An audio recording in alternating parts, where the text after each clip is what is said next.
Okay. All right. Si Reza kemana nih?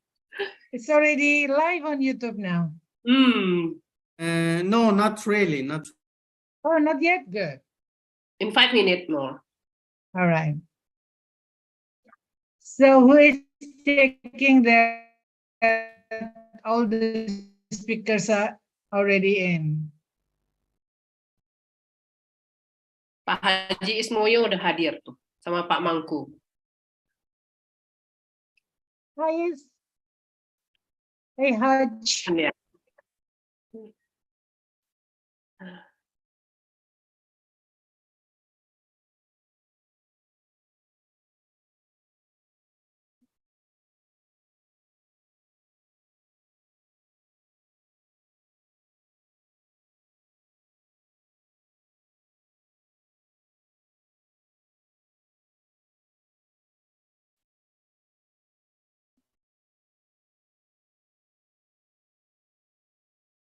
Pak Mangku nanti share screen sendiri ya? Boleh, boleh. Siap. Ya, oke.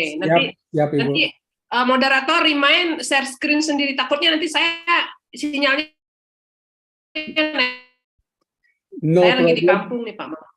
No problem, no problem. Wah, di kampung dingin jadi asik tuh kalau kemarin saya lewat sana tuh banyak apa namanya sayur mayur, buah.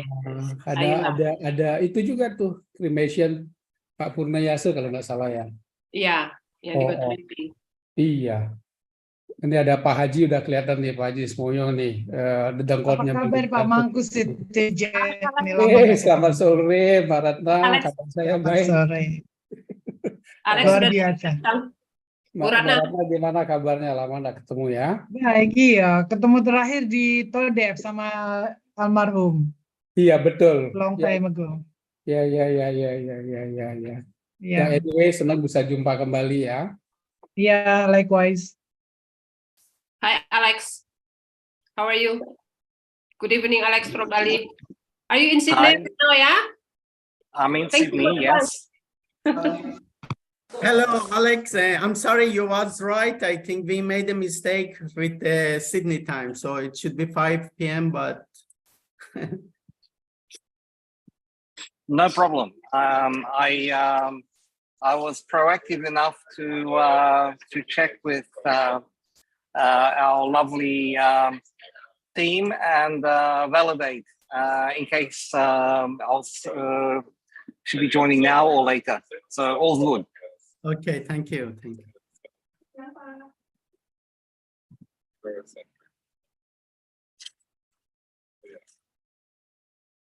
So are all the speakers here? Maybe we can test to see if everybody is connected and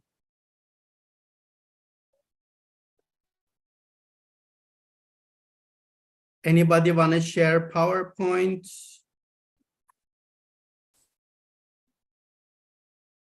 Maybe we can. Hi everyone. Let me just.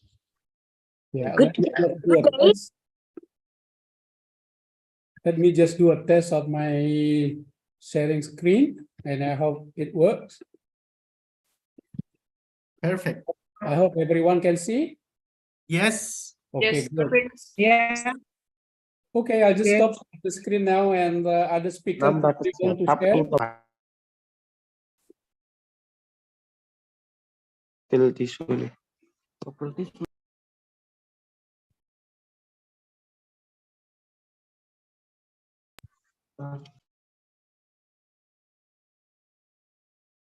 Hello Jurgen. Nice to meet you here.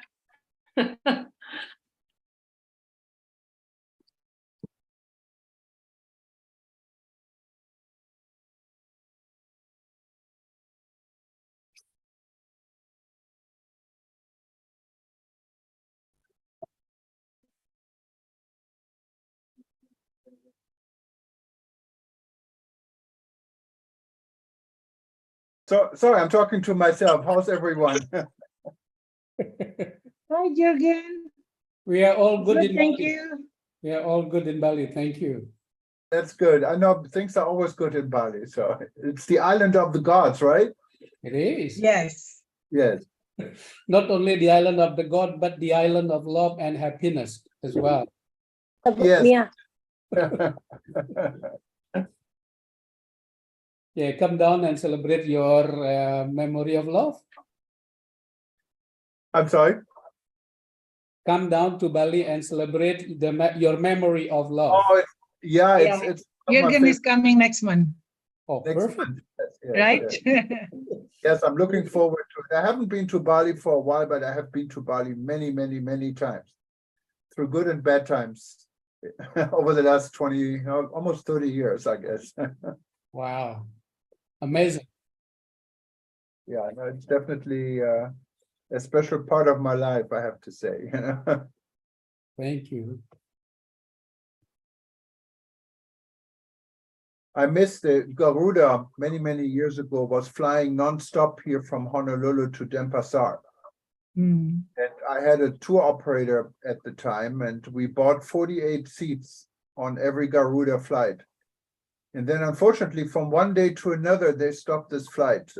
What was terrible for my business, because I relied on this. And ever since, Garuda never started service again to the US. So hopefully, with times getting better now, that would be a good opportunity to invest in this, since we're talking about investment, right? Yeah.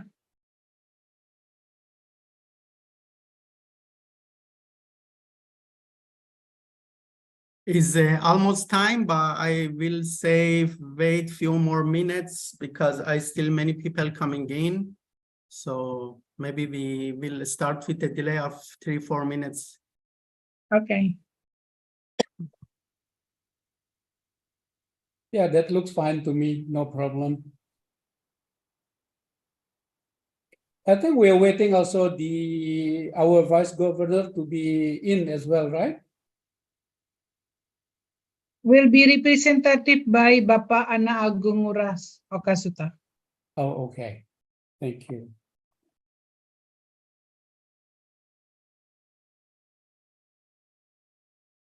Yeah, we got 60 participants at the moment, and hopefully more tourism practitioner will join us as well. But actually almost 700 people are watching live on our website. If you go just to the institutetourism.com, you will see. So most of the people just go there because they don't need to register or anything. I see. Oh, that sounds good. That sounds good. Hello. Hi, everyone. It's Sandy from Dubai. How are you? Hello. Well, good. Thank Hello, you. Cindy. Thank you for joining us. Hope we could have after call we could do. Is there any group that we can network with all those people who are in tourism? We want to promote some tourism from Dubai to Bali. Oh, Great. thank you. Very kind of you. Hopefully you are successful. Yes, we have started Emirates A380 daily flight, so we got a lot of people flying in from Dubai to Bali. It's nice. Hello everyone, I'm from Bintan Island, Indonesia. Ya, sudah hadir ya.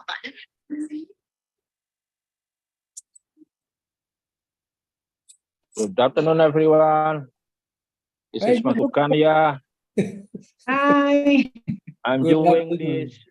the webinar from Makassar Airport. I just arrived from Sorong. That's West Papua. As I aware it. I have Hello, bro. Uncle Suteja. How are you doing? I'm doing well, bro. That's great. Sounds so great. Thank you, doctor, inviting me. Thank you for coming. Yes, sure. Sorry, I have no backdrop Yes, because I use my phone. Yeah, I use my.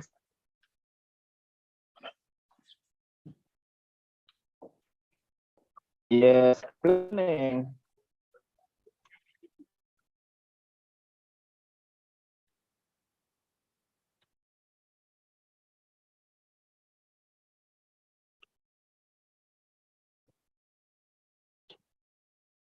Can we start, Reza?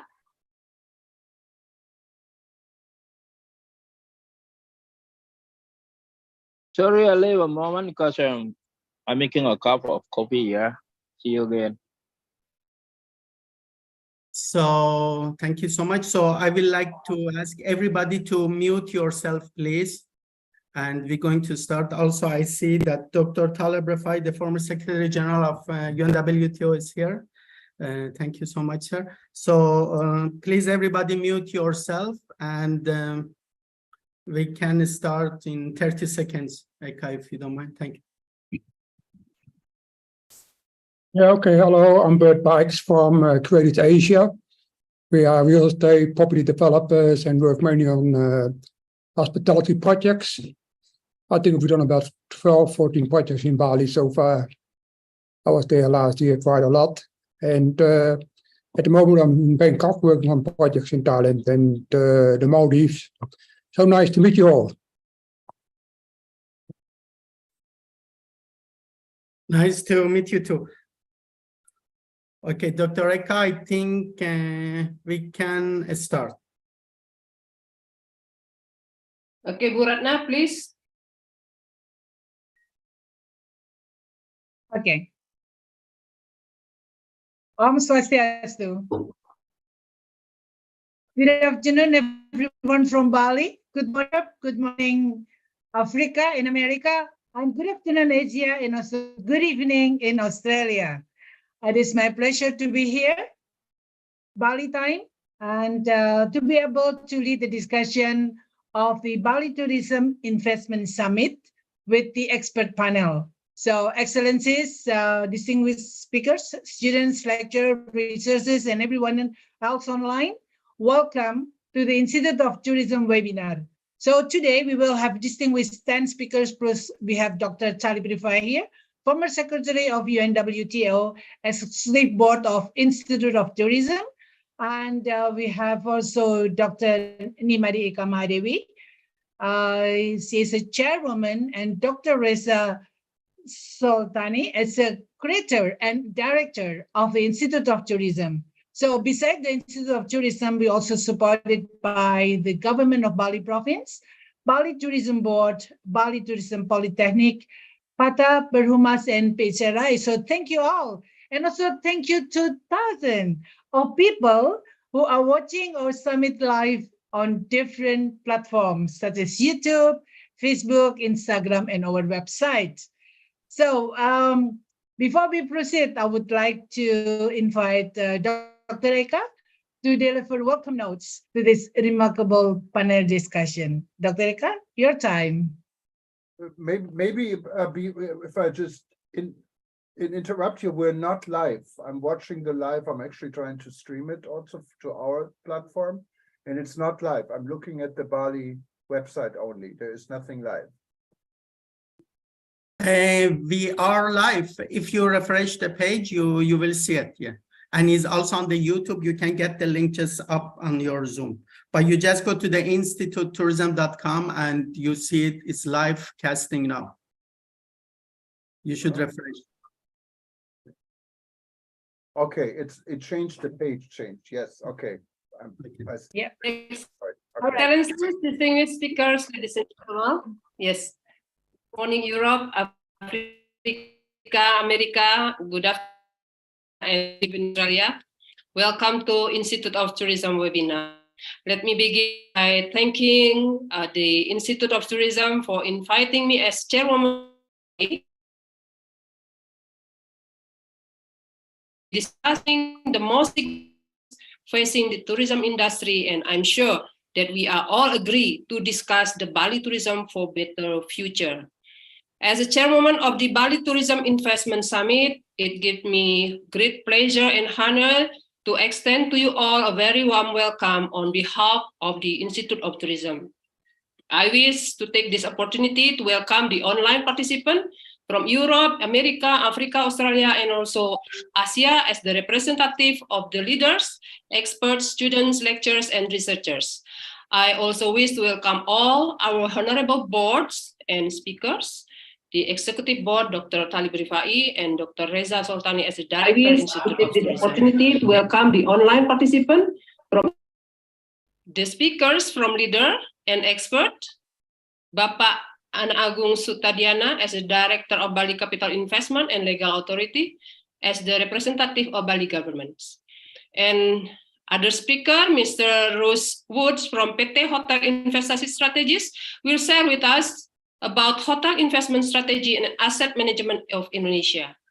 Mr. Terje Holte Nielsen from the Seven Stone Indonesia with topic Bali tourism impact toward real estate sector, and Dr. Mangku Kandio from the Wisnu Foundation, Desa Wisata Foundation, will share tourism village in Bali. Dr. Nunung Rusmiati from ASITA, Association of Indonesia Travel Agent, talk about travel movement in Bali. And then the six speakers, Mr. Alexander Reiner from Amadeus, he will talk about the Amadeus and the destination. And also, I'm sure that he will share the data and its implication to business and investment in Bali. Next speaker, Mangku Suteja from NTT Nawacita Pariwisata Indonesia with topic presentation, the emerging trends and opportunities for sustainable tourism investment in Bali. Muhammad Nalendra from WiseStep with topic maximize blue investment towards sustainable tourism in Bali. And the next speaker, ninth speaker, Professor Wolfgang Arid as a CEO China Outbound Tourism and from Research Institute Germany will share about how to attracting the right Chinese investor to get the Chinese travelers to Bali. And the last, Mr. Jürgen Steinmetz will share about World Tourism Network. And for 2 hours and a half, the webinar will conduct and lead by the moderator, Mrs. Ratna Subrata, the Secretary General Pata Bali and Nusa Tenggara Chapter. I think this event talk about common challenges, share best practices, and discuss the investment in Bali that will help our investor grow, adapt, and innovate so they can meet the realities of tidal as well as the demand of the tomorrow. I strongly hope that all the distinguished guests gathered here today will offer your generous support and encouragement for the success of this event. Once again, I'm most grateful for your participation. Thanks, thousands of people again, as Ratna said, that are watching our summit live on different platforms, YouTube, Facebook, and Instagram, and also in our website. Enjoy the webinar, and thank you very much. Now I give the time to Burana as a moderator. Please, Burana, time's on your hand. Thank you, Dr. Reka. Indeed, Bali is still open for investors. And no, talking about Bali tourism is not only on the south. People in Nusa Dua, of course, because of the destination of MICE. Also, remember that Bali is not only the south, but we have also the east, the north, the west, and this is all has a beautiful landscape, and people, and of course, the culture. Okay, without the further ado, we would like to invite actually our Vice Governor, Bapak Professor Choka Arta Adana Sukawati.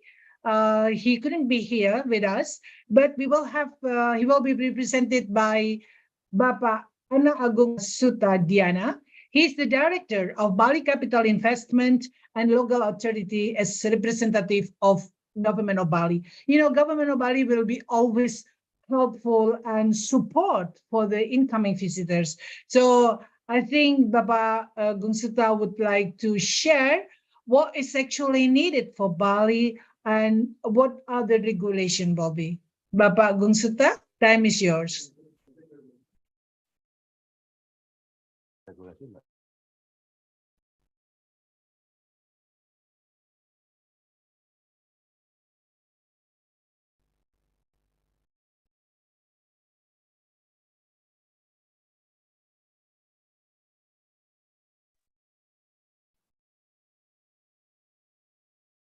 Silakan Pak Gungsuta.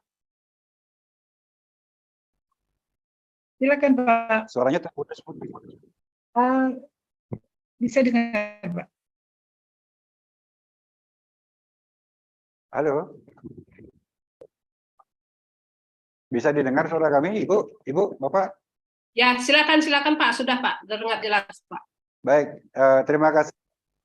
Ya. Tuh.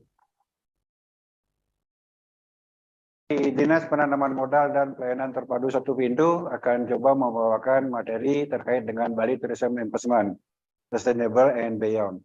Lanjut.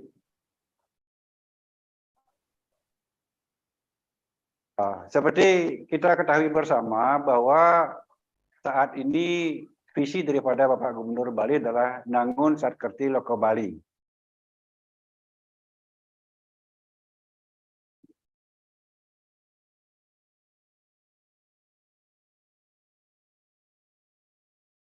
Nangun Satkerti Loko Bali. Visi ini mengandung makna menjaga kesucian dan keharmonisan alam Bali beserta isinya untuk mewujudkan kehidupan Karmo Bali yang sejahtera dan bahagia secara skala niskala menuju kehidupan Karmo dan Bumi Bali sesuai dengan prinsip Trisakti Bung Karno, yaitu berdaulat secara politik, berdikari secara ekonomi, dan berkebudayaan dalam kebudayaan melalui pembangunan secara terpola, menyeluruh, terencana, terarah, dan terintegrasi dalam bingkai negara kesatuan Republik Indonesia berdasarkan nilai-nilai Pancasila 1 Juni 1945. Pulau Bali. Pulau Bali, luas Pulau Bali sekitar 136.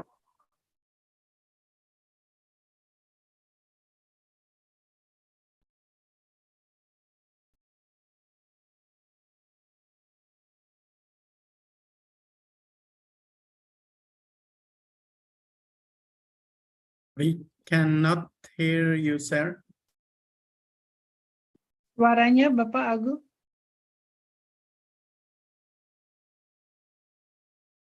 I think he lost the connection.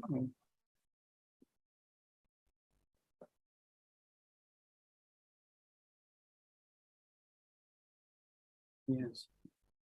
Lalu beberapa hal, beberapa dimensi yang perlu dipenuhi, yaitu dimensi pertama bisa menjaga keseimbangan alam Karmo dan Kebudayaan Bali.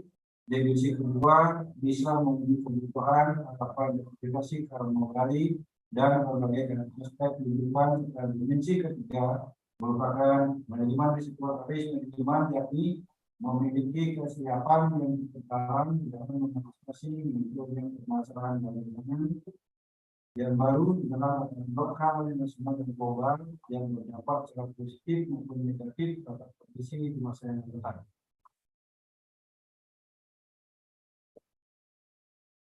Selanjutnya dari yang harus kita jaga bersama yaitu alam, Karmo dan Kebudayaan Bali, muncullah visi Pak Gubernur Nangun Satkerti Loko Bali. Nangun Satkerti Loko Bali di sini adalah penyucian terhadap jiwa kreatif, penyucian terhadap laut secara kreatif, penyucian terhadap sumber air dan kreatif, penyucian terhadap tumbuh-tumbuhan kreatif, penyucian terhadap manusia itu sendiri sebagai penyucian kreatif, dan penyucian terhadap alam semesta atau jagat raya ini seperti jagat kreatif. Ini yang harus kita selalu jaga dan lestarikan. Untuk mewujudkan Bali berdikari secara ekonomi, Bapak Gubernur telah memiliki konsep transformasi ekonomi kreatif Bali, menerjemahkan struktur dan pembangunan Bali, yang mana konsep ekonomi Bali memiliki 6 sektor pengembangan ekonomi. Yaitu yang pertama di sektor pertanian, di sektor kelautan, nomor 3 sektor industri, 4 sektor IKN, UKM dan koperasi, sektor digital dan nomor 6 sektor pariwisata. Konsep ekonomi kreatif Bali ini telah dijadikan model transformasi ekonomi berupa peta jalan ekonomi kreatif Bali menuju Bali era baru yang hijau, bertanggung dan sejahtera. Dan hal ini dikembangkan di dalam dokumen perencanaan pembangunan oleh Kementerian Perencanaan Pembangunan Nasional Bali, dan hal ini juga telah diluncurkan secara resmi oleh Presiden Indonesia Pak Insinyur Joko Widodo pada Desember 2009 di Bali. Selanjutnya kami tawarkan beberapa potensi investasi yang tadi. Kami di Bali sudah memiliki 2 kawasan ekonomi khusus. Yang pertama adalah kawasan ekonomi khusus Sanur, kawasannya terdiri dari 422 hektar Lokasinya di ibu kota Provinsi Bali di Denpasar, dan kawasan ekonomi khusus ini bertema kesehatan dan perbudakan pertama di Indonesia. Untuk lebih jelas bisa mengunjungi web seperti yang tertera di bawah ini. Selanjutnya juga kami memiliki kawasan ekonomi khusus yang bernama kawasan ekonomi khusus Kura-Kura Bali. Luasannya sekitar 1.200 hektar. Kawasan ini juga terletak di ibu kota Denpasar. Jadinya kemana-mana sangat dekat di sini, ke bandar pantai dekat, ke pelabuhan Benoa dekat. Daya tarik utama adalah Marina Express dan resort, pusat informasi dan kesehatan. Untuk lebih jelas, mohon dikunjungi di website itu. Di samping dua kawasan ekonomi khusus tadi, juga Bali sedang, khususnya pemerintah Indonesia, sedang mengembangkan pelabuhan Benoa yang merupakan yang dikelola oleh Pelindo dan perusahaan pelabuhan Indonesia milik negara. Lokasinya juga ada di Denpasar. Nah, sehingga dengan nanti rampungnya hub turisme ini diharapkan bisa mendukung kapal yang berukuran hingga 50 meter dengan kapasitas 6.000 penumpang. Juga demikian, lebih lanjut bisa dihubungi di website berikut di bawah. Di samping ketiga potensi investasi yang kami sampaikan di depan, di Provinsi Bali juga akan membangun pusat pemeliharaan Bali, namanya terletak di Desa Binakse, Bali. Kalau dari Denpasar, dari Bandar Merdeka, kurang lebih 1 jam perjalanan sudah tiba di lokasi. Luasan lahan di sana sekitar 3 meter. Di sana juga akan disiapkan pusat kebudayaan Bali dengan pusat hukum seperti pusat manusia, hotel, kebijakan, mall dan lain-lain. Untuk informasi lebih lanjut bisa menghubungi website berikut.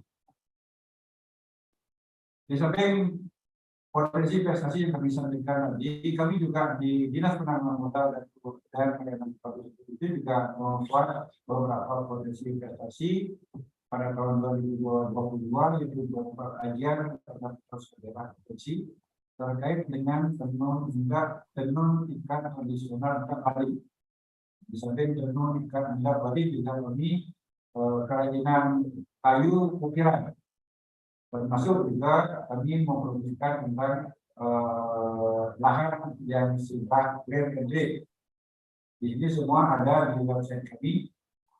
Di samping ini tahun 2022, tahun 2023 juga kami membuat kajian seperti kajian pemetaan potensi dan peluang tumbuhan asli Bali sebagai bahan pewarna alami untuk pengembangan tradisional Bali. Yang kami selama ini bahan untuk mewarnai masih bahan dari kimia. Langsung dengan berarti sebelumnya kami menggunakan semua bahan yang bersumber dari alam itu tumbuhan. Kebetulan juga di Bali berpotensi untuk mengembangkan potensi ini, dan ini tersirat ada di lontar yang namanya satu lontar namanya Palu Permanen. Termasuk juga kami menggunakan strategi pengembangan produksi penanaman modal terkait dengan tenun ikan tradisional Bali, songket. Songket merupakan salah satu yang sangat tradisional di sekitar yang tadi. Dan harganya pun bervariasi tergantung jenis dan bahan baku kain yang digunakan. Berikut kami sampaikan beberapa grafik dari investasi baik PPN maupun PMA tahun 2021 sampai dengan 2022 tahun 2023. Termasuk juga di dalamnya kami sudah sampaikan top 5 trial sektor yang dirilis oleh Kementerian Investasi. Sampai dengan tahun 2023 kemarin yang masih top trend, baik top trend dan masih terlihat di divisi hotel dan restoran. Demikian juga bahwa investasi yang terbesar tahun 2023 juga sebagai berikut. Tahun 2021 Singapura yang mendominasi, tahun 2022 Hong Kong dan yang mendominasi, dan 2023 sementara masih Prancis yang mendominasi. Sekian paparan kami, terima kasih atas perhatiannya. Mohon maaf apabila tidak ada yang berkenan, kata untuk Bapak Sandi, Santi.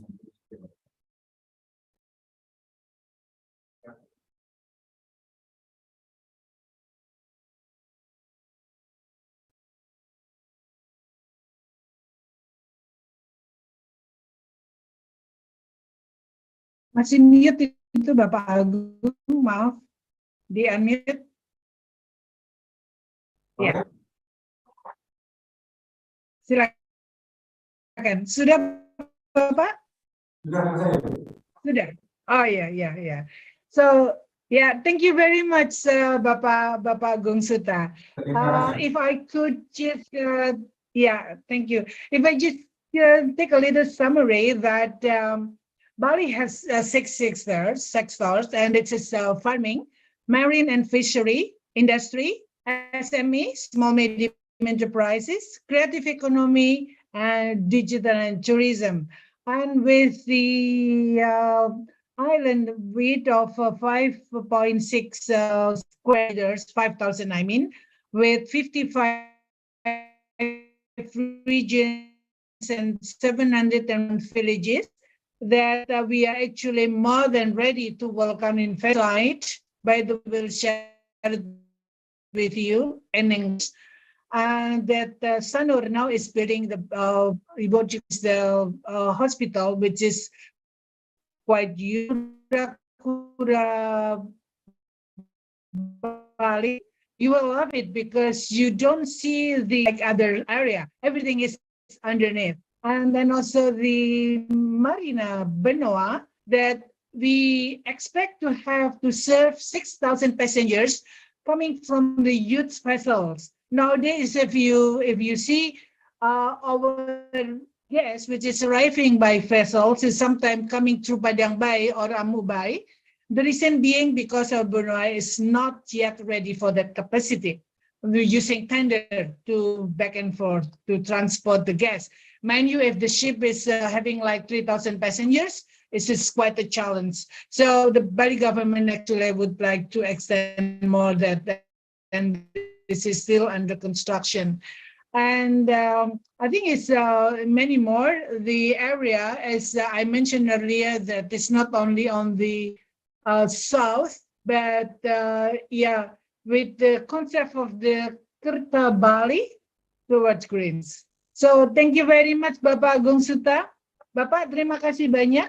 Nanti kalau ada pertanyaan kita kembali ke Bapak. Ya, terima kasih Pak. Matur suwun semua. Iya. Can we ask a question? Okay. Inge, ya terima kasih. Alright. Yeah, sure. What is the status of the Mengawi to Gillimanu road development? Oh, sorry, Sandy, I'm sorry. Can we put the question and answer later? Because we would like to all the distinguished speakers to present first. All right? All right. Thank you, Sandy. We'll get back to you. Thank you. All right. So move on to the second speaker, Mr. Rose Woods. So he is from the Hotel Investment Strategy and Asset Management Indonesia. So he has an experience more over the 30 years of a global experience in the hotel assets management, portfolio management, and also hotel investment advisory services. So without further ado, welcome, Mr. Rosewoods. Time is yours. 10 minutes, please. Thank you, Madam Chairwoman. I want to thank the Institute of Tourism for inviting me to speak this afternoon at this excellent webinar. I want to speak at the outset as a potential international investor. I want to put my mind in the mind of an international investor that has opportunities to invest in the tourism industry throughout the Asia Pacific region. Before I do that, I'd like to share a few slides with you just on Bali and the rate of recovery. If we could go to the second. This slide illustrates the historical growth in both domestic and international visitors to Bali since early 2004. The blue lines represent the historical data. The red lines are what we call our pre-COVID forecast, and the green line represents the current visitor level. And I just wanted to illustrate that that many people are using 2019 as a benchmark in evaluating investment opportunities. We both do that, but we also look at the shortfall from current performance to the forecasted visitor arrivals. And as you can see, the domestic market has grown very significantly in a V shape, and is now near its all-time levels of 2019, but clearly some way off the forecast. If we look at the international market, clearly it has some way to go, but you can see that we're some way off the forecasts that were provided. Now, a lot of people are looking at the extent to which these markets are recovering, but of course, if you look at 2019, clearly there are a lot of developers that brought projects to fruition. And so the demand forecasts clearly would have taken advantage of that. So if I could have the next slide, please. This particular slide illustrates monthly occupancies for Indonesia, Jakarta and Bali in terms of star-rated hotels. So you can clearly see the significant downturn in occupancies for Bali during the COVID period. But now, of course, it's recovered, not to the extent that many would like, but still it's shown significant recovery. Next slide, please. Interestingly, if we look and we track on a monthly basis the performance of all provinces and all star ratings throughout the provinces, and if we look at the 6-month period, January 23 to June 23, and compare it to January 22 to June 22, Bali, whether it be 2, 3, 4, 5 star or even the total, is the fastest growing and the greatest recovery that we've seen to date. So Bali is certainly on track to get back to previous performance. Next slide. Now, one of the things I'm going to raise in a moment is the lack of significant and long-term data in relation to the performance of various hotel and tourism assets. But the only data that's available in a public format comes from the Bank of Indonesia. This is a price index, and the Bank of Indonesia provides this on a quarterly basis. This is for hotels, and you can see the growth. The index was 100 in 2017, and clearly the Bank of Indonesia were making significant revisions to the value of hotels during the peak of COVID, and now they've recovered and established at just over 100. Next slide.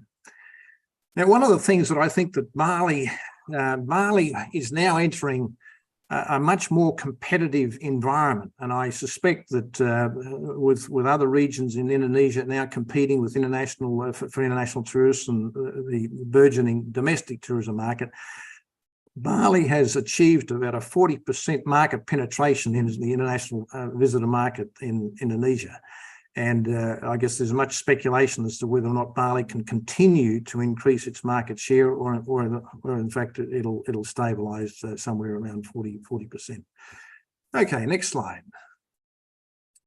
If we look at that, I say at the outset that investment success, whether it be private or public, is very much depends on both public and private sector investment. And if we look at the private sector investments and tourism investments, we clearly accommodation, restaurants, food and beverage, transport facilities, various activities, tourist attractions, theme parks, and the like. Now, one of the characteristics of hotel investments generally is that there's high and volatile cash flows. Normally, these assets are involved with property, significant lead time between the development, construction, and the optimum performance of some of these assets, high development impact, and the intensity of management. Tourism facilities and tourism investments normally require significant management expertise, and clearly in terms of star-rated hotels, we look at hotel management companies. In terms of tourism transactions, they involve complex documentation, many participants, particularly if there was a development project. We're looking at contractors, we're looking at hotel management companies, we're looking at developers, we're looking at debt providers. There may be 2 or 3 debt providers, and of course equity participants. High costs involved in many tourism transactions, often involving several jurisdictions in terms of local and regional and perhaps even national governments, and significant due diligence that's required on the part of hotel investors.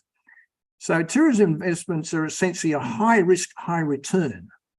And it's very important we understand that investors seek different types of returns. And one of the things that institutional type investors and private equity groups that have significant capital funds, they have different funds for different types of assets.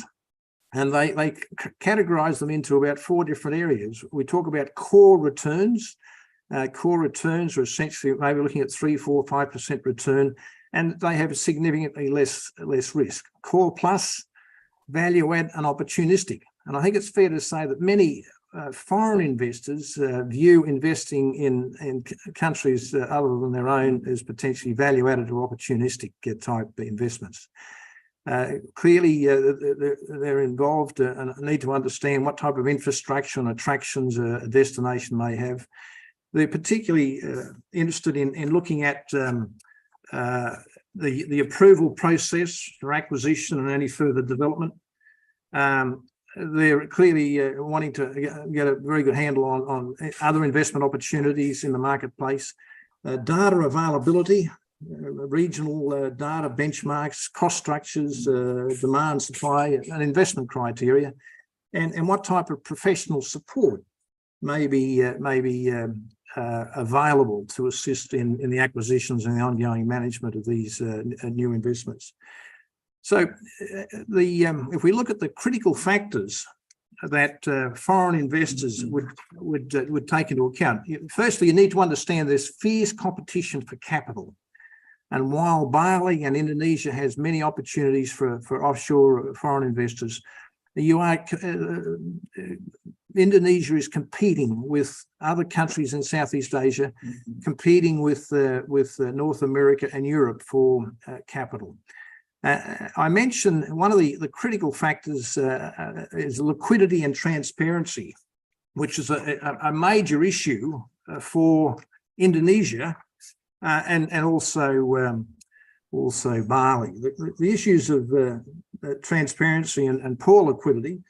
Market transparency allows investors to operate and make decisions with confidence. Without high levels of transparency, hotel real estate markets cannot work efficiently. Now, here in Bali, we have very, very few transactions, and what transactions have taken place are normally, there's very little information that's publicly available. And while Indonesia's real estate sector has improved its transparency index, according to Jones Lang LaSalle, it's got some way to go. The issues of governance and the rule of law clearly is an issue for many offshore investors, and we're looking at how stable local government may be, and emphasise the significance of fair legal processes and predictable outcomes. Very, very important concept for foreign investors. As I say, the governance and the rule of law determines how easily and successfully a business may operate. Legal processes need to be clear, fair, and free, with some legal certainty. So these are the sorts of things that sophisticated offshore investors would be looking at. They'd also be looking at what type of government support has been committed, the type of infrastructure, supporting infrastructure, conductivity and travel facilitation. And of course, Bali has some challenges in this regard. And offshore investors clearly will be looking at the type of planning and the sustainability issues, which are becoming much more important. And I think that going forward, individual hotel assets or tourism attractions may seek certification, sustainability certification. I know the GSTC provide workshops and training for properties to seek this certification. Offshore investors are interested to know the skilled workforce, the service culture, and of course, taxation is always an issue for offshore investors. They're clearly not wanting to be double taxed, both in Indonesia as well as the home countries.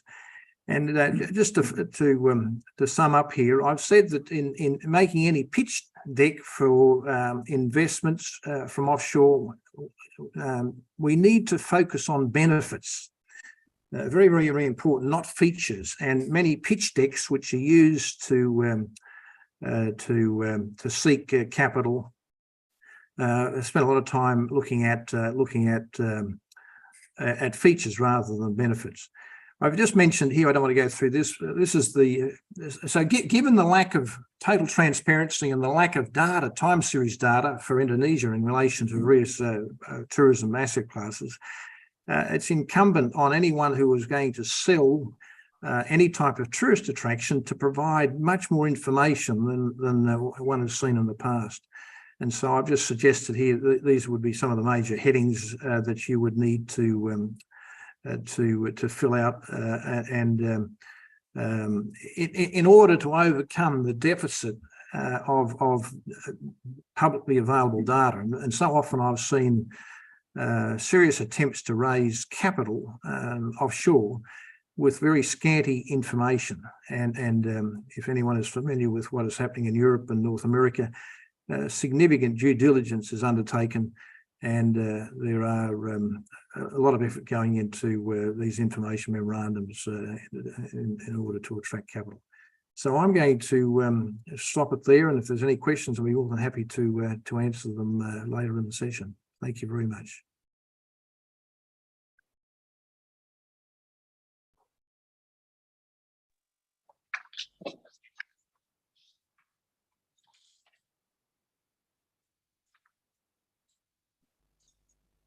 Hello. Ya, Bu Ratno, silakan sudah, Bu. Yeah. So thank you very much. Thank you very much, Mr. Rosewood. Yep. Okay. For the next speaker, we will have Ms. of Seven Stones Indonesia. Is a new consultancy company doing market entry services for foreign investors, legal advice, sourcing of investment, and is particularly in real estate services investments. So the Seven Stone journey began in real estate and tourism, but now it's offering larger spectrum of services. So without further ado, Mr. Nelson, please. Time is yours, 10 minutes. Thank you.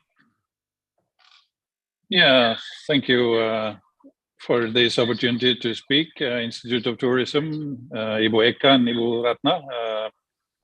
I'm going to continue talking a little bit about the things that Ross talked about, maybe a little bit about property, but probably a bit more towards what we know is villas and not so much the larger part of properties and hotels and whatever that Ross has talked about.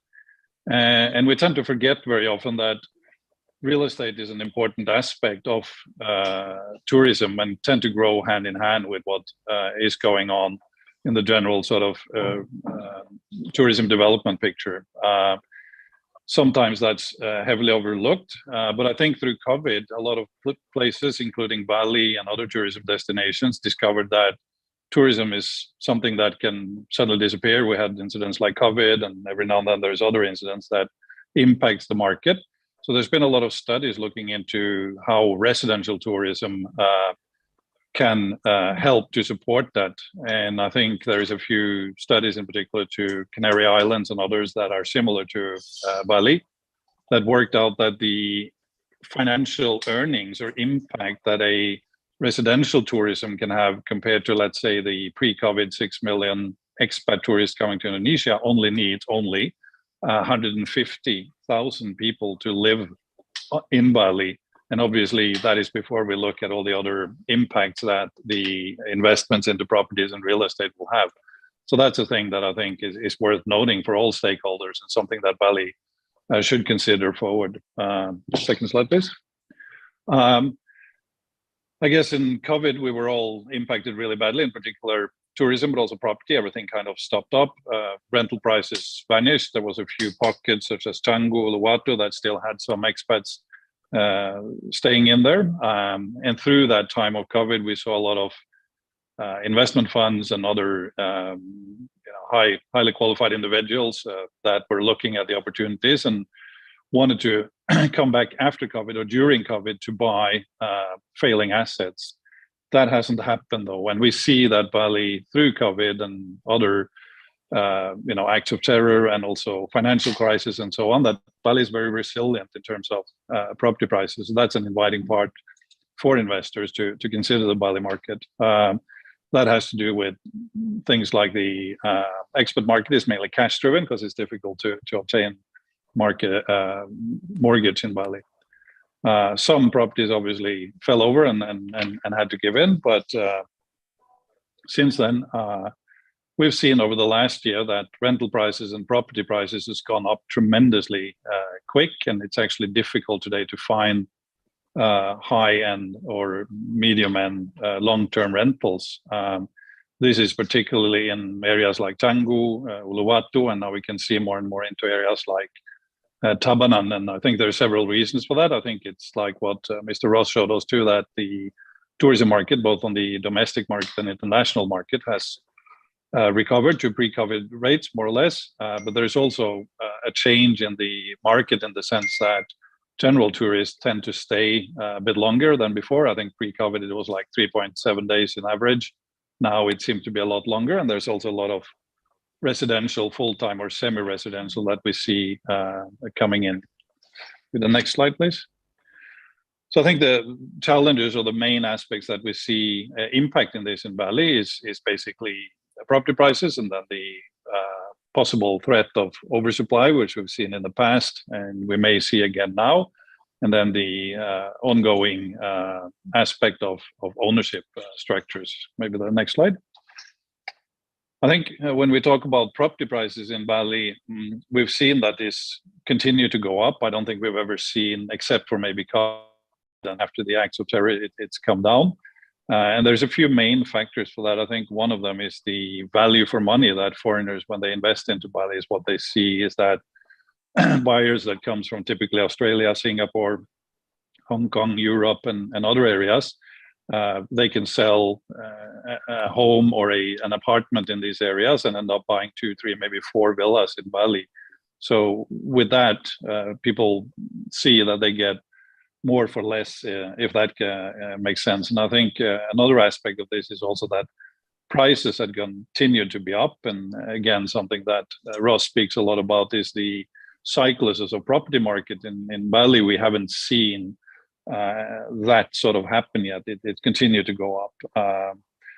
The challenge that we see though when we do market and sell properties is the same aspect, that there's no tangible market, no tangible data that we can show investors because there is no centralized sort of registration, even though there is track records of purchase. So this tends to be in the past downgraded values from real transactions and so on. And this is kind of preventing that other more sophisticated investors to come in, and hopefully that's something we can change into the future. But I think all of this will find its way, and you know, we can see a few other challenges with this. Maybe the next slide now. In sense of oversupply and so on, there is a few things that we see in particular in places like Kuta, Seminyak, and Legian, where maybe property prices has peaked a bit, and maybe in some areas actually goes down. And we see that the market tend to sort of ease further out, Sese, Tabanan, Uluwatu, Ubud, and so on. And this has to do with possibly the lack of infrastructure, but also the height restrictions and other aspects of it. I think one of the threats that we always see and tend to see is an oversupply, and it may sound strange to bring that up now when we see that property prices and rental prices continue to go up. But if we put our ears and eyes on the ground, we can see that there's a massive construction going on of villas, and there's an awful lot of what we call off-plan going on and happening. So I think there is a risk that in the very near future there will be a substantial to build a villa. I know this is also an ongoing sort of conflict between resorts, bigger hotels, and the villa market, sometimes cannibal into each other. But I also think that to regulate this is important. Today, I think you can find thousands of developers. Everyone is a developer in Bali. And I don't think that's a good thing. The government needs to be much more proactive to regulate this. There's a lot of, our governor has exposed this, lack of tax registrations, non-registered leases, which we need to pick up on, but also the regulation of who can actually be a developer, because this challenges the market in the sense that we get very low quality built villas and so on that impacts the entire market. I actually also, to support Pakoster and our governor in that, wrote a blog about this where I refer to Canggu as the $0 tourism. This has to do with the hype that goes on around NFTs and cryptos and digital nomads and so on. There is nothing wrong with that, but it absolutely needs to be regulated and enforced. Next slide. I think also we see along those lines, and before we get into the ownership structures, that regulation is an ongoing thing, and the intro from the first speaker on regulations and what Bali and also central government Indonesia is doing on this needs to be much more regulated and enforced, in the sense that today it's very simple to get what we call a general permit or an izin lokasi, and then you have the validasi ulang or the PU confirmation of that. But there's a lot of breach of that going on, which means we then get a lot of overbuilt, and it continues into PBD, which is the new IMB or build permit. And Indonesia and also Bali now has implemented what is called an SLF, or right of use, or a confirmation of that property, which there's also a lot of not so good ways of managing going around. And this, I think, is also another part that needs to be pushed forward and enforced better. When it comes to ownership structures, in the past, Bali was known to have a lot of nominee. That's all, or almost gone. It still happens every now and then, and there's a few die-hard structures on that. But for foreigners, there's now quite a few options. In particular, worth mentioning Hakpakke, which is a right of use. This can be a freehold title converted into a Hakpakke. It's been around for a long time. It has some limitations in terms of investment amount, minimum investment amount, and also the size of it. And then you have some that continued into what we today call the second home visa, which is a new thing and slowly finds its momentum. So today a person or a foreigner can come in and start that process without having anything. The property can then only be a second home, though, so it cannot commercialize the property. And we know that in the near future, immigration is also going to launch a golden visa, which is a sort of continued and golden package around the same. Then there's a lot of what we call HCB titles or commercial titles, which requires a PMA or a PTY LTD structure. Some restrictions around that in terms of minimum investments, but today that's probably the easiest way to enter the market in Indonesia, obtaining a visa, and this property can also then be commercialized.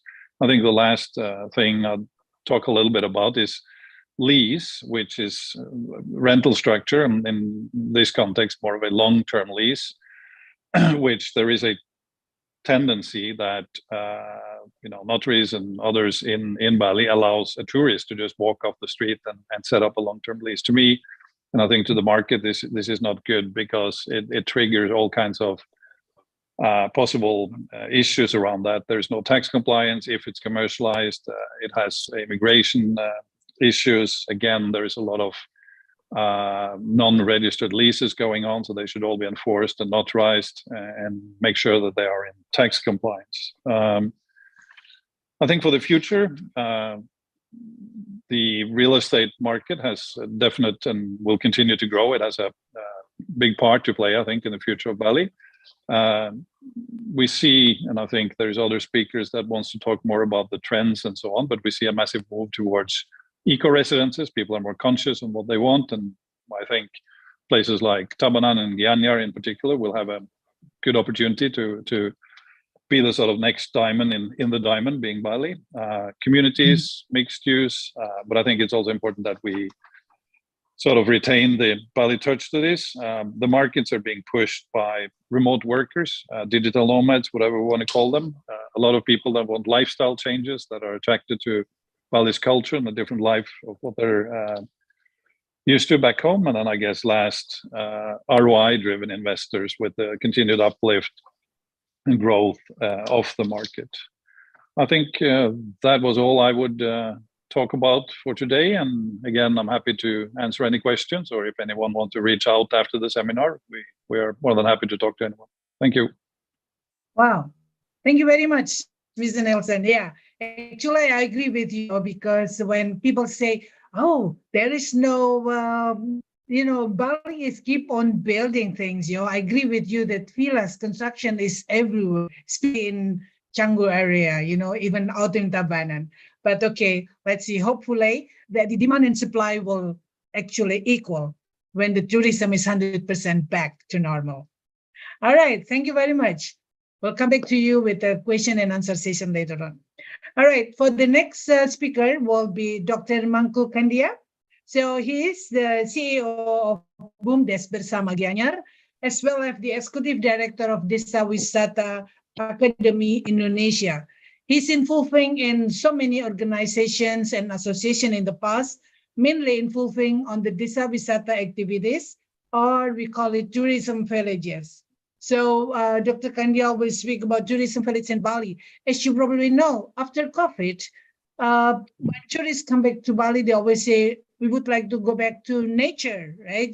They don't want like a huge hotel, huge building, but they really would love to experience staying in a homestay, staying with the local, experience the cuisines, as well as learning the daily life. Dr. Kandia, time is yours. 10 minutes, please. Okay, thank you very much. Madam Ratna as moderator, thank you very much. Dr. Mahadevi inviting me as one of the speakers in this very nice seminars. Dear colleagues and participants, so first of all, I would like to apologize myself. I didn't prepare my slide because returning from West Papua, to what we call it, to empower some of the village in the West Papua, Indonesia. So I'm from Desa Wisata Nusantara, or the Wisnu Foundation, aim at to empower our village. The reason why we have to develop this village because of the target of our government. At least during these 5 years, we have 8,000 tourism villages. As you know, ladies and gentlemen, in our country, Indonesia, we have got 75,000 villages. Once again, 75,000 villages. So our president's mission, Mr. Jokowi, Mr. President would like to develop Indonesia from the outskirts, from the village. So in Desa Wisata, in tourism village, we develop 5 principles, ladies and gentlemen. First principle is tourist attraction. How we create a tourist attraction in the village. So what makes tourists come to the village? The second one, of course, we need to empower our local, how to build up the homestays and the toilet. And after that, the souvenir, like a culinary, right, a handicraft, and also we need to help them about digital marketing. And the last one, and this is 90% of problem in our tourism village, is how to manage the tourism village, the management. So in the investments we need actually is what we call it, like human resources development. Yeah, from universities, from all of you guys, yeah, to come to the village to develop our local, especially how to manage the tourist destination. This is very important for us. That's why we come down to tourism village, as a community-based tourism. Once again, ladies and gentlemen, this is something new, right? Tourism village, was developed actually, aggressively by Minister of Sandiaga Uno since 2021. So till now, we have the Tourism Village Award by the Ministry of Tourism. So we have candidate around 5,573 villages, and the Ministry of Tourism just select 75 villages in Indonesia. That's why, so I work for the Ministry of Tourism to evaluate 75 tourism village of this country. Ladies and gentlemen, Indonesia is very large, very huge, 17,500 islands. Oh my God, it's a vast, country with a lot of ethnic group. I think my point is, our conclusions, what we need the investment from tourism villages are, we need, people come to our village to invest, for human resources and technology, especially for digital marketing. I think, I'm sorry once again, I didn't prepare my slide. Thank you very much. So time give back to Madam Moderator. Thank you very much. Terima kasih. Thank you, Dr. Kandir. Wow, thousands of villages, yeah. And I understand that Pak Sandi also would like to promote Yes, more and more madam. the Desa Wisata. Yeah? You're All right. right. Thank you so much. And welcome back to Bali later on, all right? Since you're traveling. Okay, thank you. Ladies and gentlemen, distinguished speakers and also board of directors of the Institute of Tourism. So Dr. Rifai, Dr. Rifai here, and also Pareza. So for the next speakers that will be delivered by Dr. Nunung Rusmiati. So Dr. Nunung Rusmiati, she is the president of ASITA. ASITA is the Association of Travel Agent Indonesia, which the head office is in Jakarta, and they have a few offices, so we call it DPD, in a few provinces in Indonesia.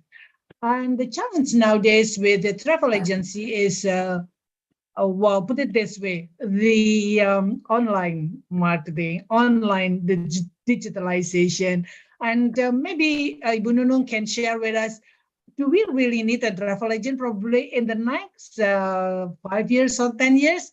But on the investment, investment forum, so probably for something else. So Ibu Nunung, silakan. Nice meeting you again, Ibu. Yeah, nice to meeting you, Bu Ratna. Great, thank you very much. Okay then, can please my presentation? Can help? I already give my presentation, yeah. Ibu Eka? Bu Eka? You can share it by yourself if you have it. I don't know.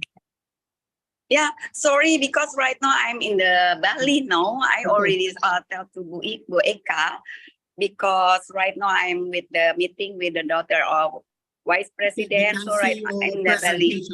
Yeah, thank you. Thank you. Just a second.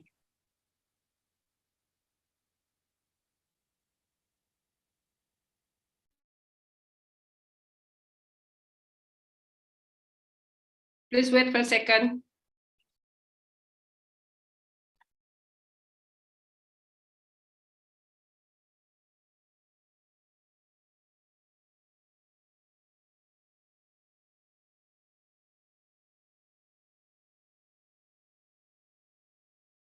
Itu presentasinya belum.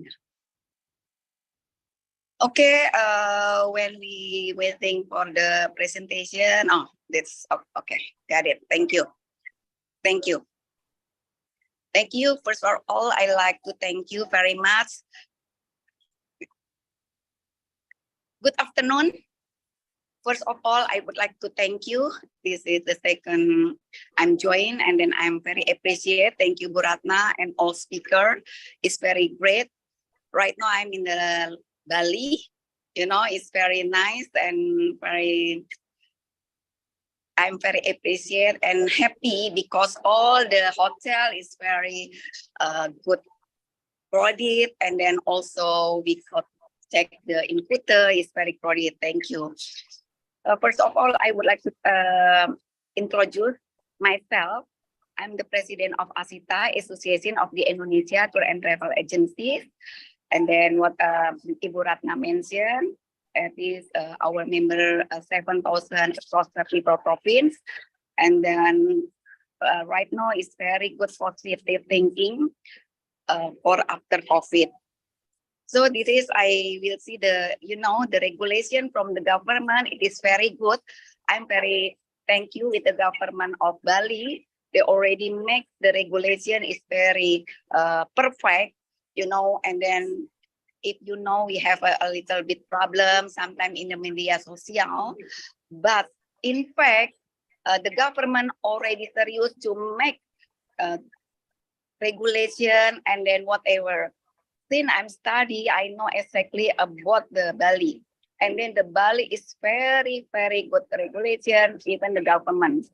So maybe if not like we see in the social media, it is only 1% and 2%. This is, you can see this is our government roles. The point is right now, I want to see with the government and ASITA, especially for the regulation need for socialization to foreign tourists in Bali in using clothes according to customer rules when visiting holy place in Bali. In fact, I know it is already have regulation. If we go to the holy place, if you with the short pants, they will give some clothes for to make it is a polite. The second, many unlicensed guides are often incorporated by tourism in Bali, because as you know, but if we have a guide, if my license, if not, they will. I mean, not possible. Like what I said, when he bring or he offer the rent car, the price it will be high. So please make a note if you want to go to Bali, especially if you need the guide, please you ask the license for tour guide, because we also have the license for guide, and then they already training everything for the regulation, for the price. That is the point. And then the third, the role of the tourism task force in introduction online complaint must still the carry out of, so that the ombudsman can follow up on them, because many tourists raise negative issue on the media social. And then the last, the tourist actor together with the related government are guarding policies in the field. So I want to make a conclusion. I mean, when the tourism come, especially for the foreigner, we must follow the regulation in Bali. You know, Bali is very unique because they have a lot of the celebration, and then it is very interesting. As long as we explain, and they will understand what we need, and with whatever they will follow the regulation. Sorry, because right now I'm in the middle of meeting with the daughter vice president in Bali. So that's all for me. But again, I'm very appreciate, and then I know for sure the government very support for especially in one tour in Indonesia. That's Ibu Ratna, because right now I'm in Bali, so I'm very glad to see you again, and then for the next future. Thank you. Thank you, Mbak Nunung, and welcome again to Bali. Bali is your second home, right? Yes, So thank you so you are much for right. the insight. Okay, thank you, Mbak Nunung. Okay. Okay, thank you. All right, ladies and gentlemen, so the next speaker will be Mr. Alexander Rainier. So welcome back, okay, to the, because we just met him actually 2 weeks ago in Bali, and during one of the investment forum in Bali.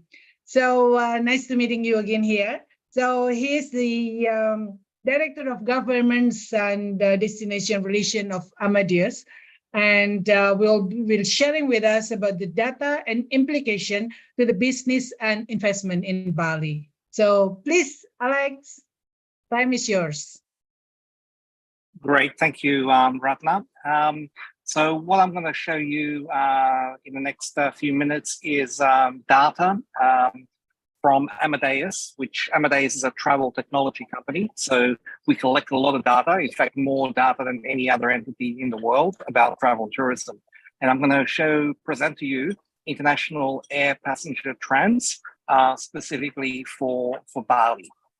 So to begin with, there's 3 key performance indicators that we look at. The first one is demand. So the demand for Bali, this represents searches made by consumers utilizing the online travel agents and travel websites. So that means everyone from Expedia to Ctrip in China, to Make My Trip in India, all the way down to people like Kayak and Skyscanner and so forth. Now, in terms of Bali in 2022, the demand was 1.39 billion, which represents, if you compare to 2019, 37% of the demand. And on average, compared to the world, it represents 49%. So Indonesia, or Bali specifically, is a little bit behind the world. It hasn't caught up to the world percentage of 49% yet, but it's moving there. The second indicator we look at is capacity. Capacity is measured by the number of available seats on direct flights into Bali. So in 2022, there was 2.93 million available seats into Bali on international flights, which was basically at 34% of 2019 numbers. And the world average in 2022 was 68%. The third indicator is the role of travel agents. And travel agents use what they call GDS, which is an acronym for Global Distribution Systems. There are 3 systems in the world. Amadeus is one of them. And there's also Sabre and Travelport. And in 2022, travel agents that use GDSs worldwide generated 335,000 air passengers to Bali who came on a return ticket, which compared to 2019 is 24%. And the world average for 2022 globally is 48%. So that kind of gives you an idea of where Bali is at in 2022 in performance, and how that relates to 2019 and how it relates to the world. Now, looking forward at 2023, the outlook, the airlines have at this stage allocated 7.19 million available seats into Bali on international flights. So that's rising the level to 83% of 2019. So that's obviously presenting a very positive outlook for Bali for this year, and hopefully that trend will continue.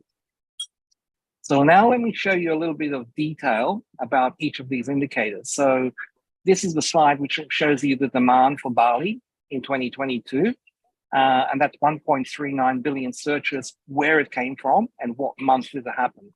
So you could see that Bali was kind of still not fully open January, February, March, and gradually opened up to the world with capacity and with regulations. So the numbers kind of grew from July onwards. And Australia was the number one market in terms of the origin, followed by the US, the UK, Germany, France, and then the rest followed. So that's basically where Bali was at in 2022. I ran the numbers just today, which shows the demand for 2023 year to date. And just to show, 1.39 was the number for 2022. In 2023, as at the 7th of August, there was 1.91 billion searches for Bali. So the number of the demand is higher already today than it was for the full year of 2022. And based on year-to-date numbers, Bali is already at 51% of 2019. So that's a significant improvement, and the trend is moving, in a positive direction. And again, for 2023, the top markets of demand are Australia, followed by the US, followed by the UK, Korea, and then Germany, and then the rest follow. Interestingly, India is one of the high growth markets, origin markets. So that is a strong opportunity going forward. So that's demand in a nutshell. The second indicator is the capacity, which is the available seats. And in 2022, there was 2.93 million available seats into Bali. And the breakup, as you can see, basically January, February, there was very little, but then the numbers ramped up all the way till December.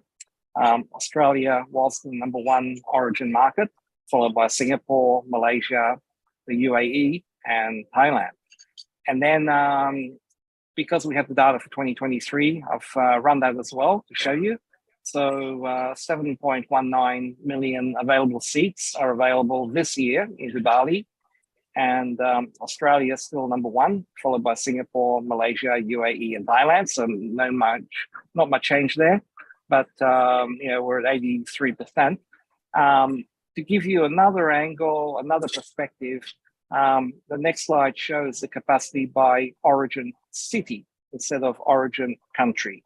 So here we're looking at the top markets. Basically, numbers are the same, but just shows you, if you look at city level, the whole dynamics change. So Singapore becomes number one, followed by KL, then Melbourne in Australia, Perth in Australia, then Sydney in Australia, and then Dubai, and then the others follow. So that gives you an interesting dimension where it is useful to look at demand and capacity at city level, because that can help prioritize government resources in terms of where is the demand coming from, where can the demand be driven from, and so forth. So when the Ministry of Tourism or the provincial government's doing a roadshow to Australia, for example, which cities do you focus on? Then finally, the last indicator is the travel agent engagement. And again, for 2022, travel agents generated 335,000 air passengers to Bali. And so that shows you the role and the importance of travel agents is still there. Australia being the key market, followed by India, Germany, Korea, and the UK. So that's the engagement of travel agents. So if we kind of look at a summary of those top 5 markets for Bali in terms of demand, capacity, and travel agent engagement, you'll see Australia is pretty much aligned, being top in each of the 3 categories. But then you'll see disparity. So the demand from the USA is number 2, but there is no capacity because there's no direct flights from the USA. So as Thomas was saying, there used to be a flight from Honolulu to Bali. It's time for that flight to come back. Thomas, you may have an opportunity to rejuvenate that business in the future, hopefully, because the demand is definitely there. The capacity is lacking. And at the moment, anyone who comes from the US has to transit and connect through another airport, which is not convenient. So a lot of the conversion from the USA demand that's already there, the conversion is not happening, and you have leakage because the consumers from the US, they'd say, no direct flight, I'm going to go somewhere where there is a direct flight, and Bali misses out. So very important factor is to align the demand with capacity. And then the same applies with Europe. I mean, UK, Germany, France, there are no direct flights from those three markets, so everyone has to connect, and that is not helpful for Bali or for Indonesia. So the other factor is, of course, the role of travel agents. Travel agents are actually quite important, especially after COVID. The role and importance of travel agents has increased, and their level of engagement for destinations has gone up. And travel agents actually bring a lot of quality tourism to a destination. And because regulations and regulations in general have become quite complicated, a lot of consumers now prefer to book with a travel agent because they don't want to be caught out in ruining a holiday because they didn't understand or interpret the regulations correctly. So the role and value of travel agents have actually increased, and that's a significant trend. So that's it in a nutshell. So what I'd like to just share with you is my email address. If you want a copy of the slides, the presentation, send me an email, and I'm happy to share it with you. And thank you for your time. All right. Thank you very much. Thank you very much, Mr. Rainier. And yeah, indeed, it's always interesting talking about the data. I agree with you fully that Garuda Indonesia should fly back from LA, Honolulu, and Bali. I think that will be really beneficial for US travelers to Bali. Indeed, because I have a lot of friends in the US and say, why do I have to go to Doha? Why do I have to go to Istanbul, just to get into Bali? Okay, but that's the government duty, right? The G to G to get the airlines back. But thank you very much. Okay. For the next speaker is Bapak Mangku Suteja. He is the Secretary General of NCPI. NCPI is Nawacita Pariwisata Indonesia. Is one of the association which most of the members are people from the tourism. So he's experienced hoteliers and also tourism practitioners in the past. And Pak Suteja will present the emerging trends and opportunities for sustainable tourism investment in Bali. Pak Mangku, silakan. Yeah, time is yours. Thank you, Bu Ratna, and thank you also, Dr. Eka, and all the distinguished speaker. At this opportunity, let me just share what I have on my screen now. I hope everyone can see it. The title of my presentation today is the Emerging Trends and the Opportunities for Sustainable Tourism Investment in Bali.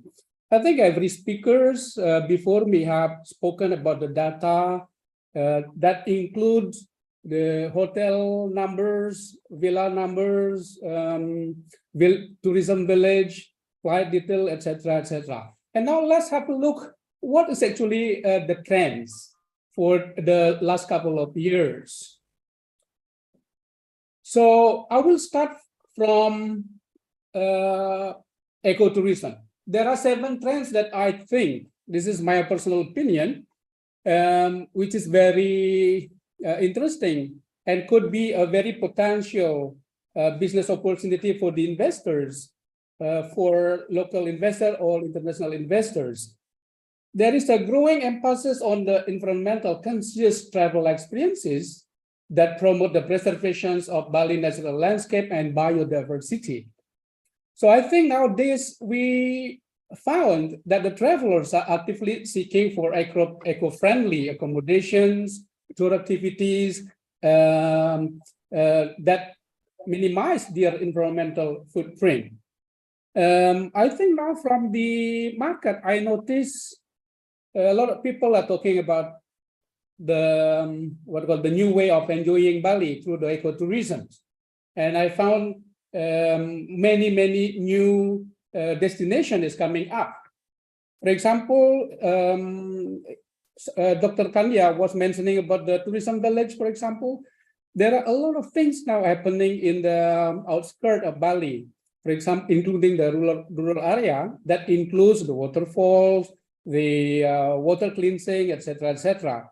So they have got really a big problem in terms of capital and also the management of human resources, trainings, and technology.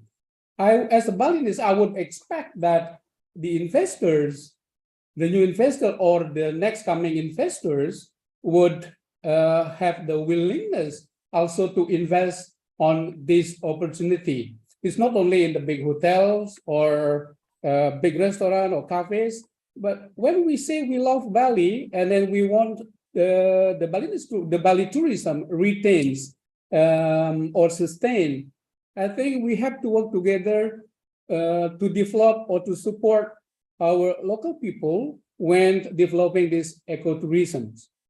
Then the trend number 2 on my next slide is community-based tourism. I think this is also related to the first trend on the ecotourism. There is an increased focus on promoting tourism model that empower local communities and preserve their cultural heritage. Travelers are interested in immersing themselves in authentic cultural experience and supporting local livelihoods through visit traditional village, participations, community-led initiatives, and supporting the local art and crafts. Nowadays, I found that quite many people are asking this question. For example, if they want to do a local tour around Bali, can you help me to book a tour where the place is not very touristic because I don't want to see too much tourists? So on this occasion, I think the possibility of creating a certain packages or tour packages, including the accommodations and the attractions, will be available at the village area to develop the community-based tourism. I'm not going to explain what is actually the community-based tourism because everyone has known already about what is community-based tourism. And I notice now many people also searching some accommodations through a certain marketplace. Let's say, for example, Airbnb, they are trying to search some accommodation, which is myself, probably I don't know. It could be in Karangasem or in Singaraja at the place which we have been before there, but the guest is already there before us. So they have a few problems, I guess. For example, like what Mangku Kanya was mentioning, he is trying with the government to develop the tourism village. However, they have got lack of ability and capability to set up and manage and creating the concepts of the community-based tourism. If we look into the challenge that we have in Bali, for example, one area to another area have similar attraction and similar views. For example, if you look into Ubud or Tabanan or East Bali or North Bali, most of these places that I just mentioned have potential to build a new business which is based on the community-based tourism, because they have beautiful view of rice terraces, of the river, the attractions. But the problem is they don't have enough capitals and they don't have enough ability, they don't have enough support. And I hope that the investor will have the willing to support our community to develop their area. So by doing this, I guess the sustainable tourism that we expect for Bali and the prosperity of all can be happen in the future. Then my next slide, the third trend is wellness and mindfulness tourism. Bali has seen a rise in wellness tourism. with visitors seeking wellness retreat, yoga retreat, meditation center, and spa resort. This experience caters to travelers' desire for relaxation and rejuvenation and holistic well-being. I think everyone have maybe enjoyed a couple of yoga practices or spa treatment or any other activities which is related to mindfulness and wellness. This opportunity of business is still very wide. Let me just give you an example where we quite often got difficulties to book a space for a spa, for example. Let me just mention this number, or the name of the spa, for example. Let's say like the ones next to Makavilla. Sorry, I forgot the name. If you want to go there, it books you to book the treatment. It takes a month or even 2. That means there is a high demand on the wellness and mindfulness tourism. So let's say if we do the community-based tourism and ecotourism furthermore into the rural area by respecting the local culture and the nature, and of course, and by empowering the local community, I think this will help the Balinese and Bali itself to sustain. So trend number 4. Oh, this is quite unique, the sustainable gastronomy. I think there is a few good restaurants who is actually focused on the gastronomy food products. As Bali is renowned for its vibrant food scene, and there is a growing demand for sustainable and locally sourced cuisine.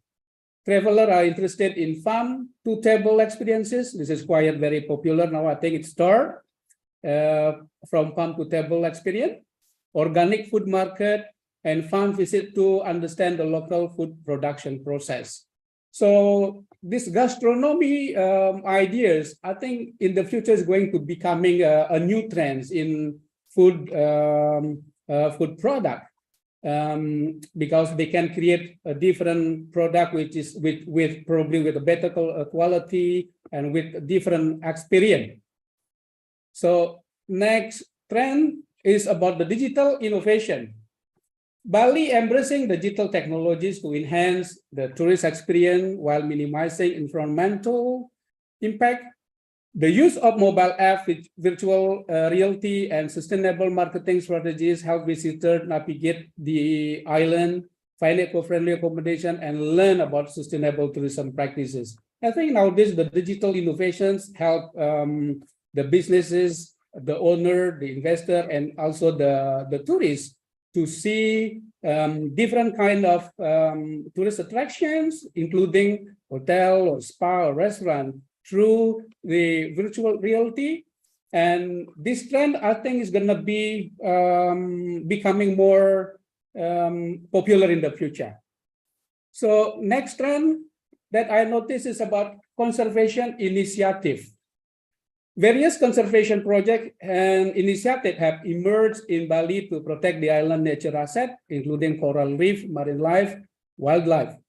There are opportunities for sustainable tourism investment in supporting this conservation effort through fundraising, adoption programs, and eco-tour focusing on conservation education. I talked to Dr. Eka on the phone a few days ago that we actually miss the investors or the NGO or whoever have concerns about conservations of our natures and culture.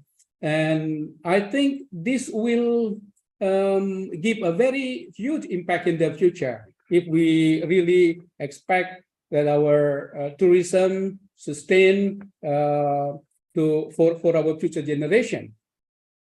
My next slide is responsible transport and infrastructure. This is the trends that I personally think need attention from everyone. It's not only the government responsibility, but let's hope in the future there is an investor who want to invest on on the responsible transport and the infrastructure in Bali.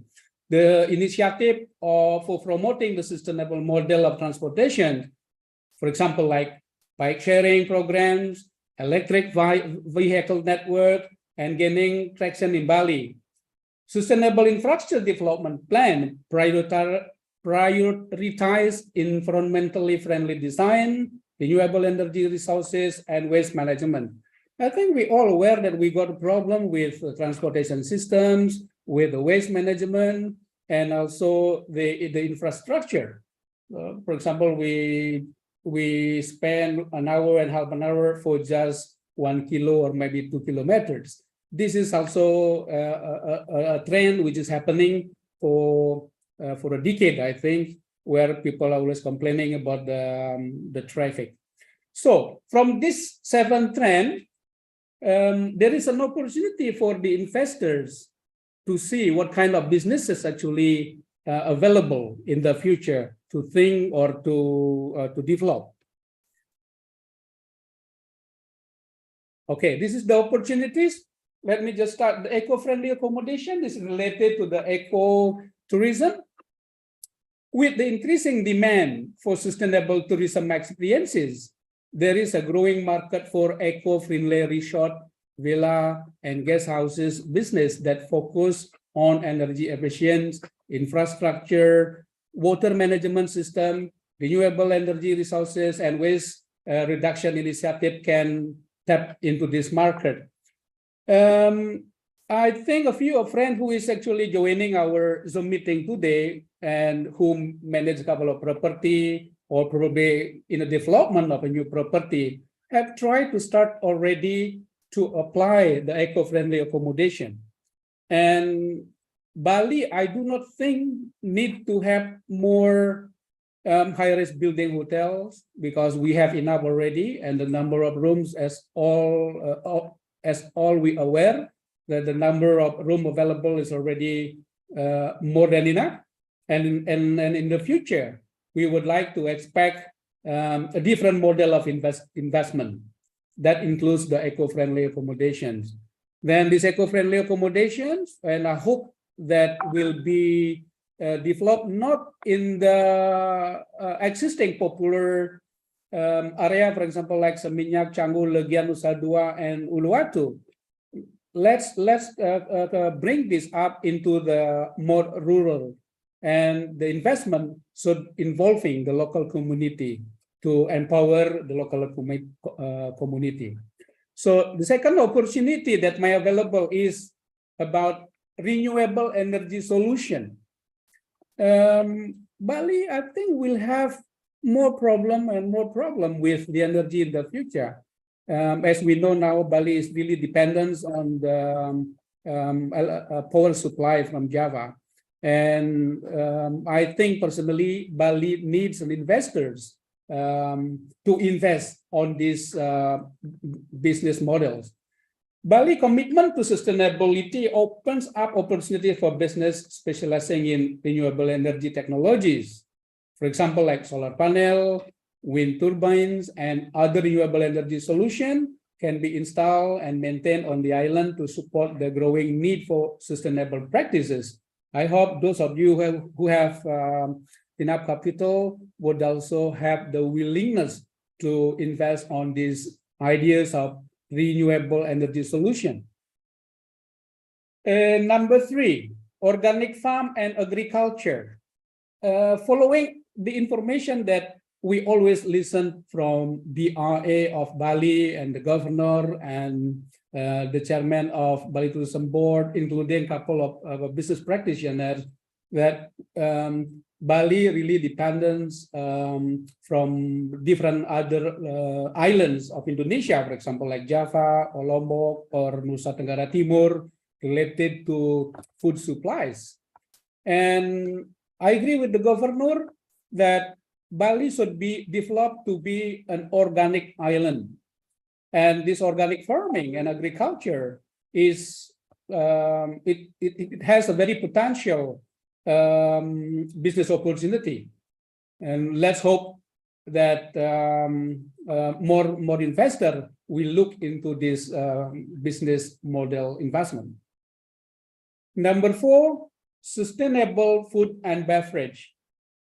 The increasing interest in sustainable gastronomy present opportunities for business focusing on organic, locally sourced, and sustainable food and beverage options.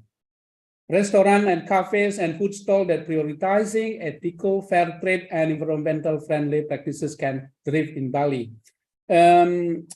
We hope that hotels and restaurants and any other businesses which utilizing the food supplies in the future, they will maximizing to utilize the local product from the local farmer. And I think we need to support the effort from the government and the farmer who is now trying to create different kind of organic farming, including fruits, veggie, and so forth. Then the next opportunity is wellness and spa services. I think this type of business has already been in place for so many long. However, there is another opportunity if somebody wants to develop wellness and spa services with a different type, which probably create in a different concept, that will be also potential business. I can give you one example. For example, Yoga Ban in Ubud, they are always very busy. And if somebody probably will develop something more more sustainable with all the newness, probably it will be successful in the future. Next opportunity is sustainable fashion and handicraft. As we all aware, Bali is known for its vibrant art and craft. Business that focus on eco-fashion, sustainable clothing, upcycling, and fair trade practices can tap into the market for ethically made products. Similarly, promoting traditional handicraft made by local artisans can support the preservation of Bali's cultural heritage. So following the regulations or the initiative from the governor, where now every Tuesday and every Thursday, we are the industries and the government officers should wear the local product. And I hope that this is going to continue. This is going to continue in order to make sure that the sustainable fashion and handicraft is going to happen still in the future. The last but not least, the sustainable transportation solution. With the increasing number of tourists visiting Bali, there is a need for sustainable transportation solution. Business that provide electric scooters, bicycle, car sharing services, or even eco-friendly transportation package can cater to the growing demand for responsible transport. The idea of having the electric motor, the electric cars, or the electric transportation is a great idea actually. And also the car sharing service idea is also another business idea that can be developed in the future. If this can happen, I think Bali will no longer having that bad traffic in the central of tourist destination, for example, like Petitangar, Canggu, and so on and so forth. So let's hope that these 7 ideas of business can become an inspiration for different investors for supporting Bali in the future. Thank you very much. So I give the time to Bu Ratna and Bu Eka.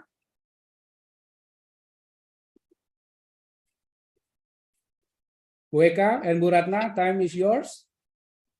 I spend not more than 10. I'm afraid I spent more than 10 minutes. We'll mute you, Bu Ratna.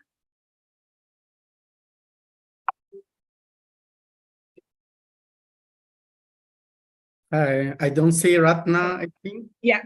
All right. Sorry, I'm unmuted now.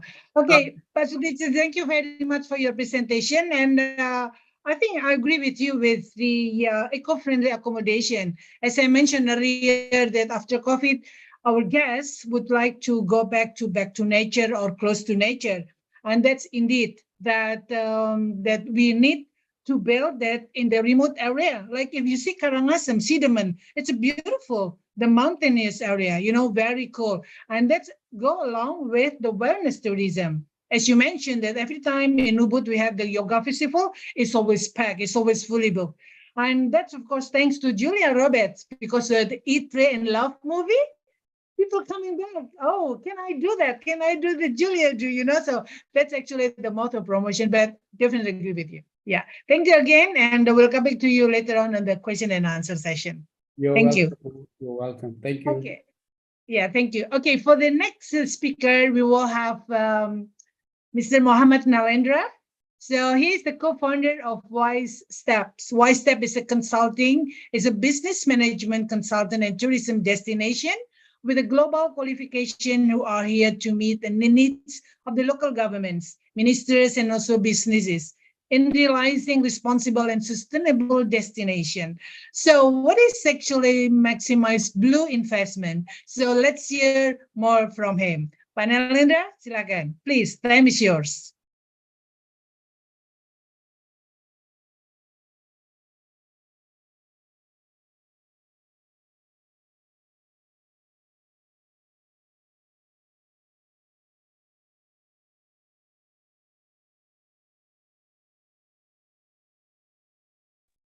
Hello. Hello, Bu Ratna. Yeah. Can you hear Yeah, me? silakan, please. Okay, thank you. Let me share my screen first. Okay.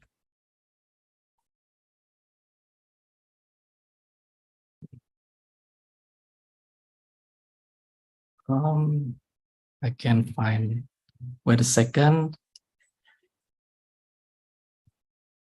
Yeah, can you? A little bit trouble here.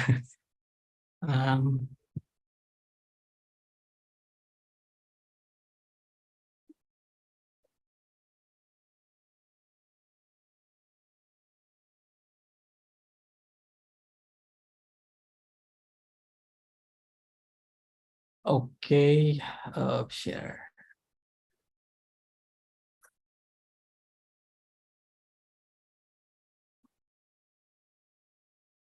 Okay, can you see the slides?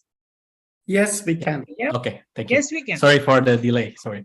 And thank you for Tourism Institute and Bu Eka and Bu Ratna for inviting me. My name is Nalendra, and I'm the founder of CEO of Wise Steps Consulting, a sustainable tourism consultancy firm based in Indonesia. So in this session, I will present the other side of tourism investment, which is also strengthened by the previous speaker. So the investment also, but not solely on economic and return investment, but also social and environmental return.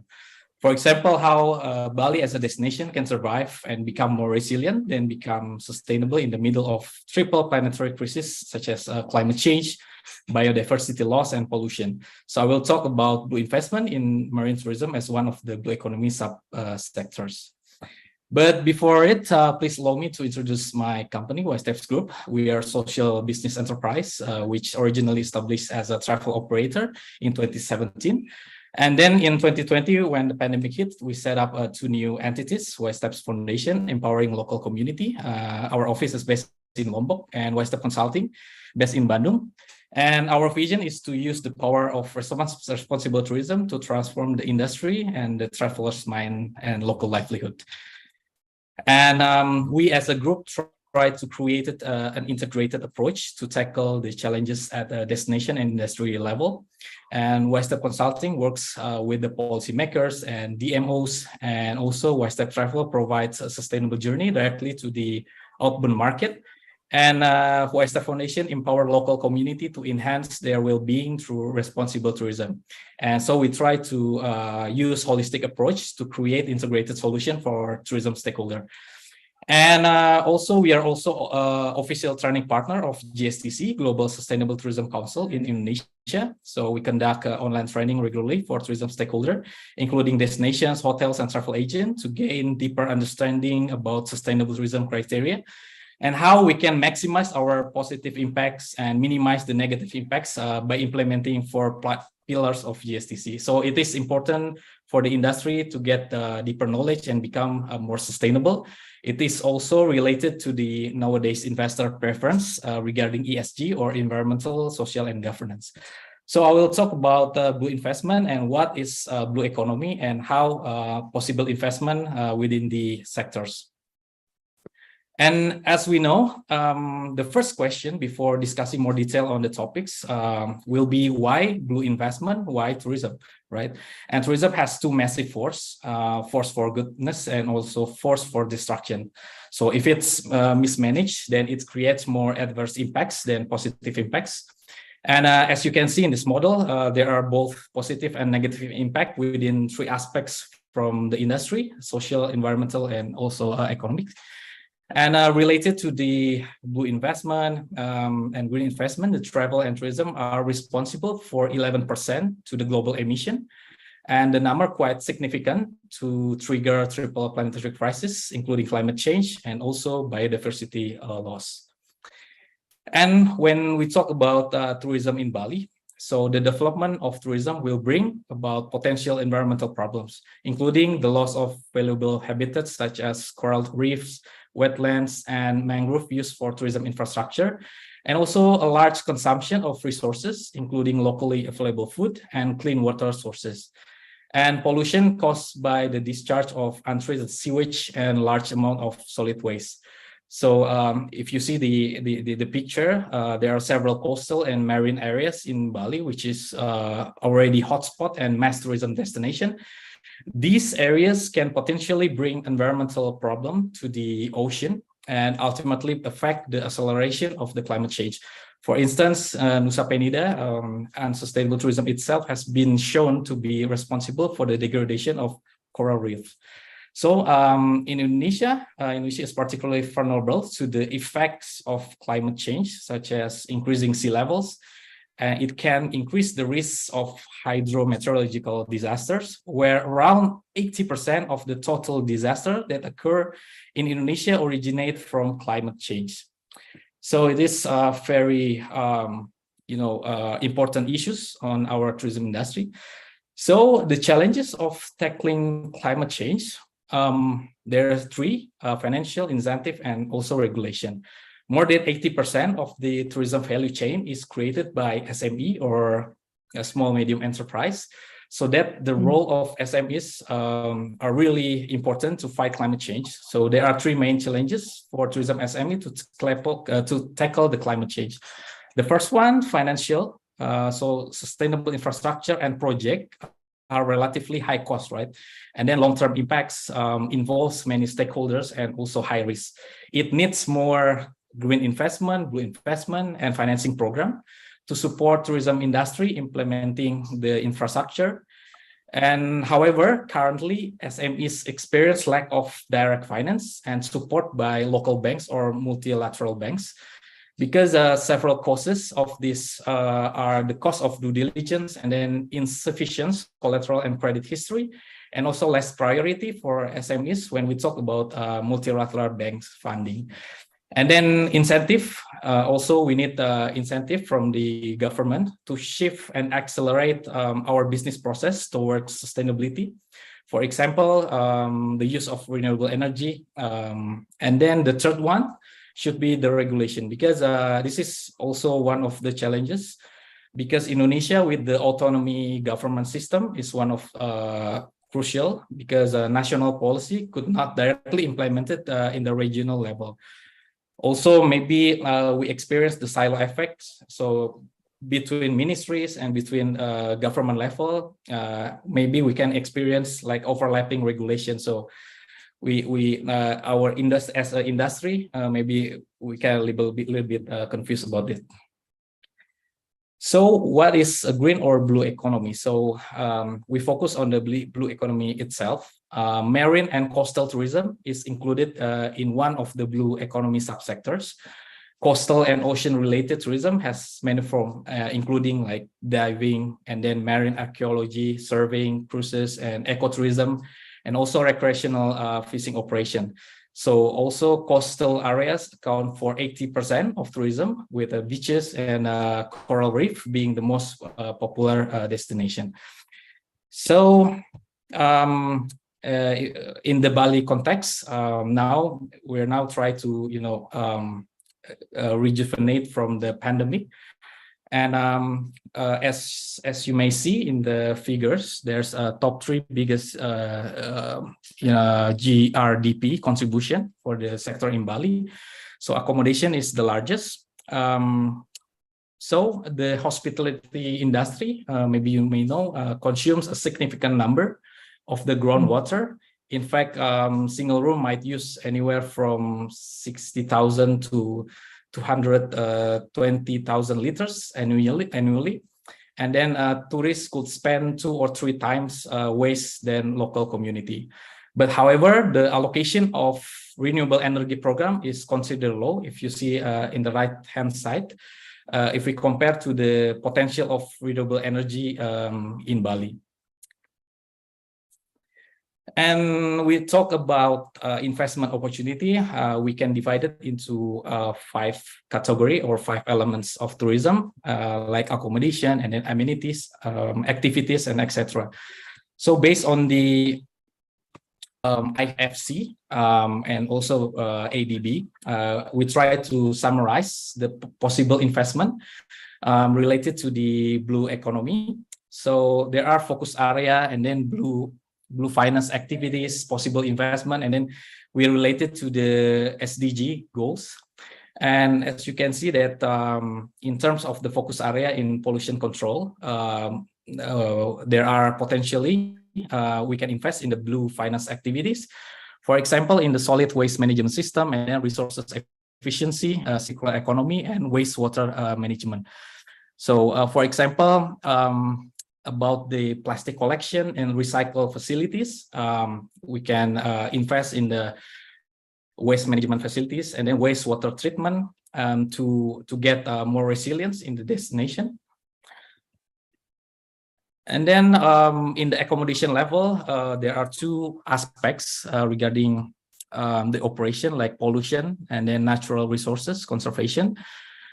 For example, in ocean or water-friendly products related to hospitality supplies, the possible investment, for example, financing the research, design, manufacture, trade, or retail of tourism and hospitality-related product with a sustainable supply of raw material like biodegradable and phosphate-free shampoo bar, soap bar, and etc. And then about the water supply, the drinking water treatment, storage, and sustainable supply infrastructure also can be possible investment on that. And another, in regards to the attraction, we can tap to focus areas such as ecosystem, natural resources management, and sustainable development and infrastructure. These include marine and river ecosystem.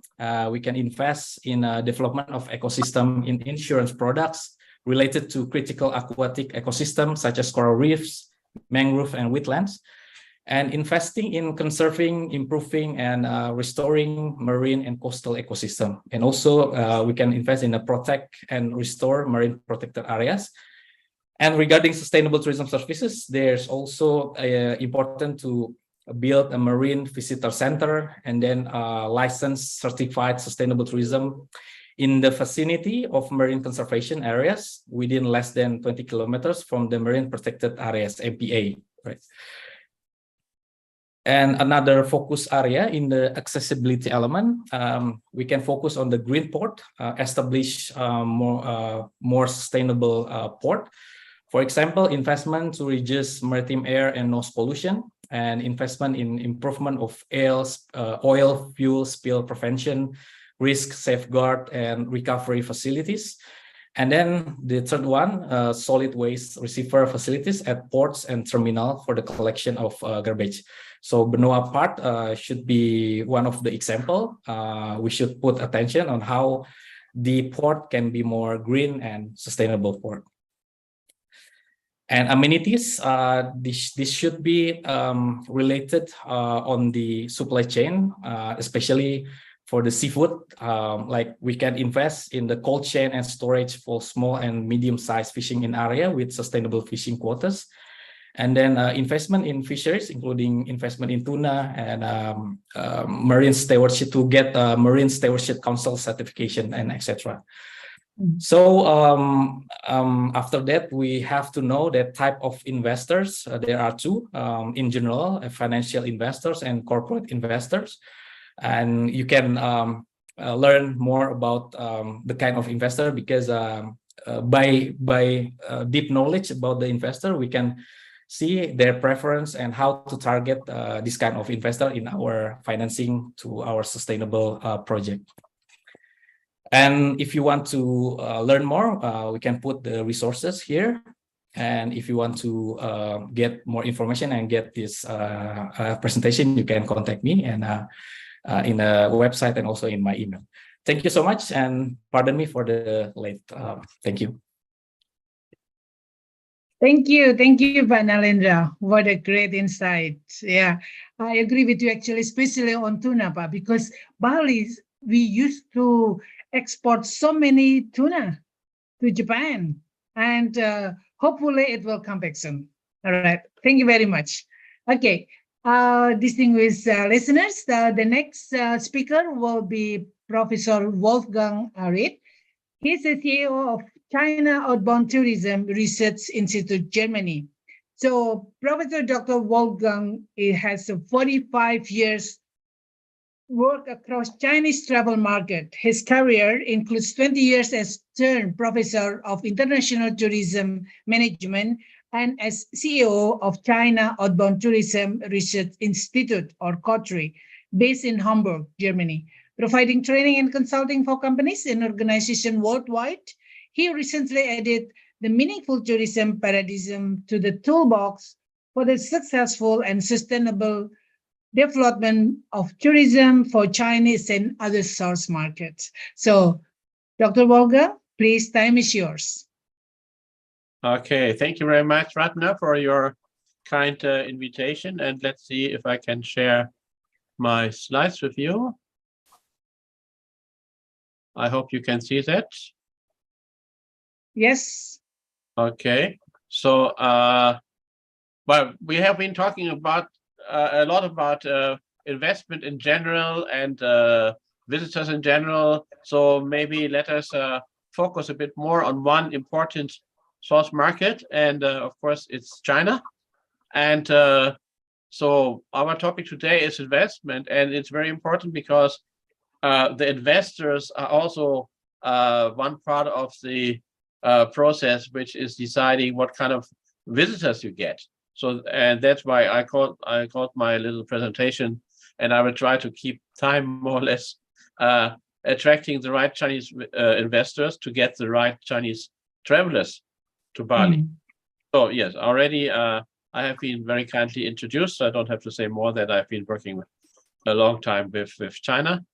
And very quickly, where are we now with the market? So of course, everybody knows the story that in the last 20 years, up to the pandemic, China was outbound tourism was growing, and especially in the last few years before the pandemic, going to places beyond Hong Kong, Macau, Taiwan, which is the blue part here, and then the pandemic struck, and for the first half of 2023, these are current data. So we have about 24 million outbound trips, but out of these, 50 million are only Hong Kong and Macau. So the Chinese outbound tourists are behind in the coming back to global tourism, which is in many cases a visa problem. Alex Reiner has been talking also about the air connections, which are now coming back into force. So probably in the second half, we will have much more Chinese tourists, but still it has been, of course, for many people kind of disappointment that it was not happening so fast. So here you can see the data for selected destinations. So as you can see on the top, Hong Kong had 10 million visitors in the first half year, Macau 4.5 million, and Indonesia is on position 10 in this list with almost 300,000 visitors, which you can see is actually quite a good number compared to many other destinations in the region and competing with Indonesia. So so we can see that China urban tourism is coming back, even a bit slow, but it is different than from before. And so we have been discussing all, and we talked about this today. Of course, we need sustainable tourism. We need more community-based tourism, ecotourism, small structures, respect for the local people, and so on. Unfortunately, if you look at the developments, all these ideas have been more or less forgotten, and in many places people tried just to make as much money again as possible. For instance, in Thailand, it's back to big arrival numbers, and the $0 tours, where people come for very low prices and then are pushed into shops for forced shopping, is back again. And also, I've been in Kathmandu for a conference with Pata recently, and you can see that the area, which was the hippie area in Kathmandu, Tamil, has been completely taken over by Chinese low-level investors, having very cheap, bad quality hotels, restaurants, shops, and accordingly attracting too much criticism in Nepal. Chinese visitors who go there mostly because it's cheap, not because they are really very much interested in what they're going. So therefore, we see that there is a danger if you only have key performance indicator arrival numbers, and I think also in Bali, you know what we are talking about here. That is not enough. And the good news is that for Bali, that there are market segments in the Chinese market which are newly developing and which are interested in the offer Bali has to offer. So we have dinkies. This is double income, no kids. So more and more Chinese couples who decide not to have any children because it's really expensive to have a child in a Chinese city and to enjoy the life and the money by themselves. You have more and more senior citizens, which in China means 55 plus. So couples who are interested in art, culture, history, also having more time. You have more and more health travelers, of course, also interested in what Bali has to offer. So nature has become much more important, and other outdoor activities. Food. So we saw some nice slides before about all the wonderful food and also art Bali has to offer, and the idea to go to discover new parts of the destination. So going away from the beach and coming to Bali and also going to other places. So Bali has a lot to offer for Chinese travelers. It is not so far away. Many people speak English. The food is easily acceptable for Chinese, much more like they come to Germany, for instance. And there is, of course, a lot to see and to look at. And it is more exotic, let's say, than Vietnam, but it is not something scary or alien than, for instance, some places maybe in Africa. And of course, your government is taking good care and giving high priority to tourism. And you have a lot of different tourism resources which might not be communicated enough. So Qunar, which is one of the major OTAs in China, now belonging to Trip.com, they have come up with a very nice categorization saying that urban tourism is moving in 3 steps. We used to have the big groups traveling in coach buses around for very superficial sightseeing. Then you had, before the pandemic already, smaller groups, people who do a lot of research, what they want to see, what they want to do before they go. And now, Mr. Go, the president of Qunar, said that we now see people are looking for their special interests. So they have a a hobby or some interest, and they would rather say, okay, where can I go to follow my hobby, rather than say, okay, let's go to one place and then let's see what we are going. So he was saying, in our new magazine we have been publishing recently, Country Intelligence, from 1,000 Chinese travelers visiting one destination, we move now to 1,000 Chinese travelers visiting 1,000 destinations. So the spread and the interest in going to other places, not to go to, not to follow everybody else, but to discover new places, is something which is, I think, one of the big trends in the Chinese outbound tourism market. So this is just as a little update, and allow me to say that we have a very nice format for one day, what we call recovery days for the Chinese market. So if you're interested, we're happy to do this with whoever wants to know more about what changed in the post-pandemic Chinese outbound market.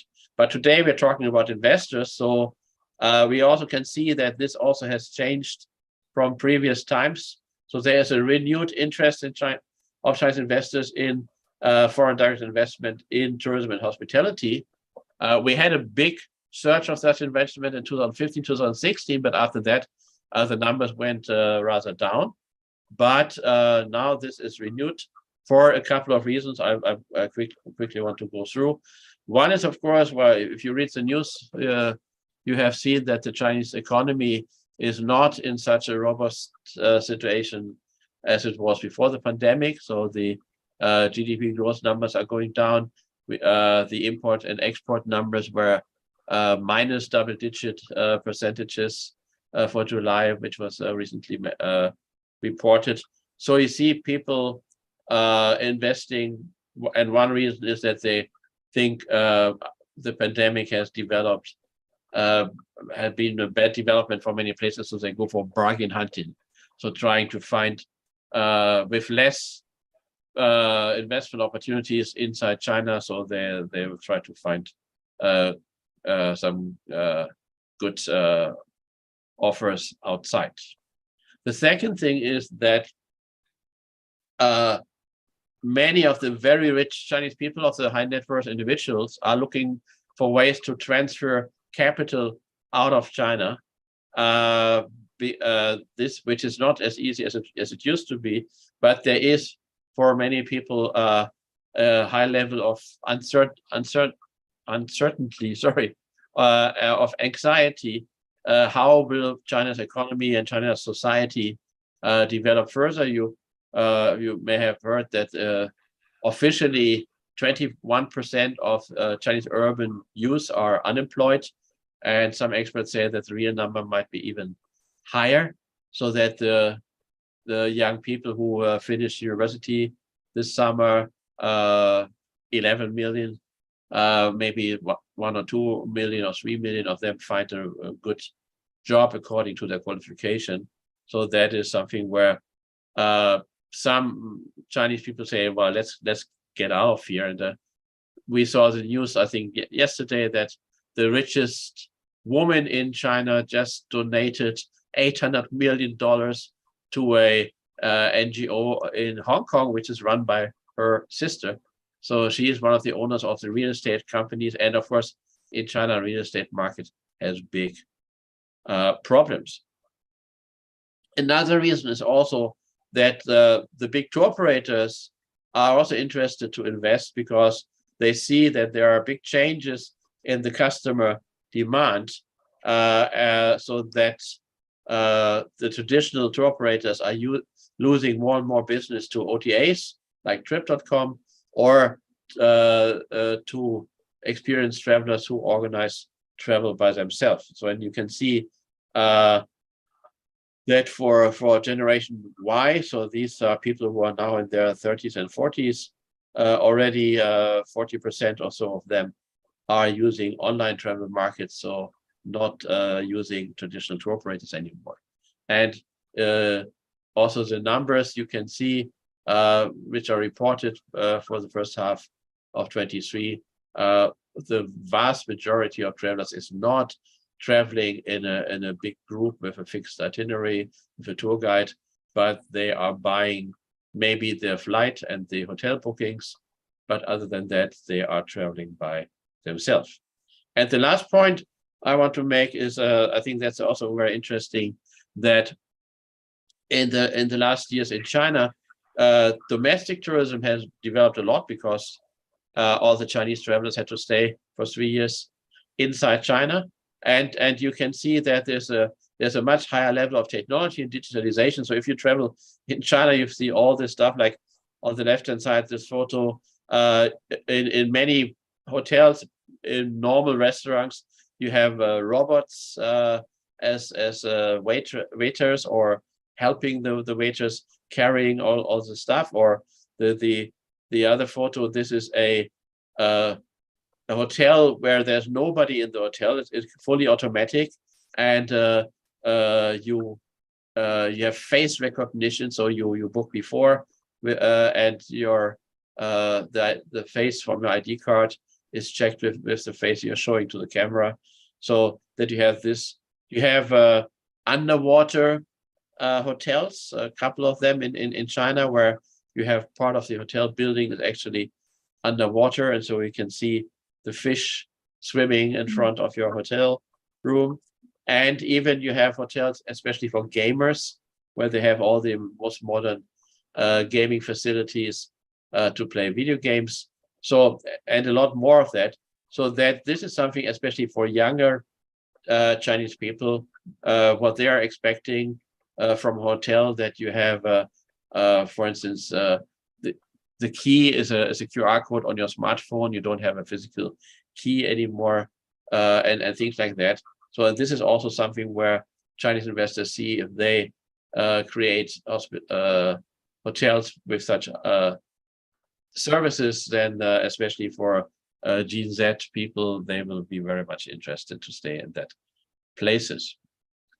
And talking about the older people, and there are more and more retiring retirees which have money, so they are looking for authentic local building styles. So we heard about the idea, okay, we don't need more big concrete boxes. We need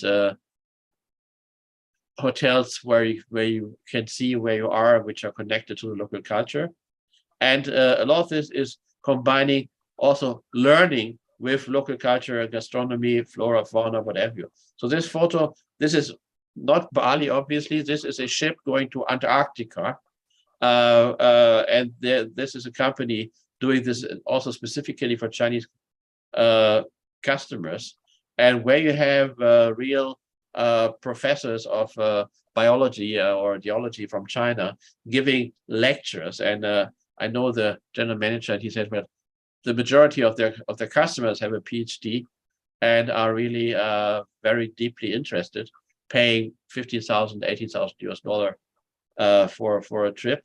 So that is also, you have all levels of people who just want to have a 90 minutes cooking class, maybe on Bali, but you also have people who are really deep into architecture or philosophy or whatever, and where you can have people staying for a longer time and not staying on the beach, but coming to places away from the mainstream areas and away from the main seasons. So there's a lot of new opportunities, and to work with Chinese investors on this will bring you the right choice, because well, to finish, there's a highway to heaven and a highway to hell. And so the highway to hell has been walked down by many destinations, so that if you're concentrated only on quantitative growth, if you're concentrating on numbers of arrivals, and then what happens is you have investment concentrating on quality. So the competition is on price. So the quality necessarily has to be bad, and the margins are very, very low. And you get customers who are not interested in the local culture, who are not careful, sorry, who are not careful with the local infrastructure and nature. where most of the jobs are staying in Chinese hands. So for the local communities, there are also no good or very few good jobs there, and you damage your brand image for the more affluent and maybe more educated Chinese people who then think, oh, this is not the place I want to be seen in. And you might even have the danger of pushing previous source market visitors aside.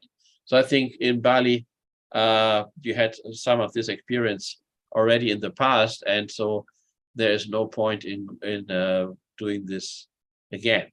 So what's the highway to heaven? The opposite, obviously.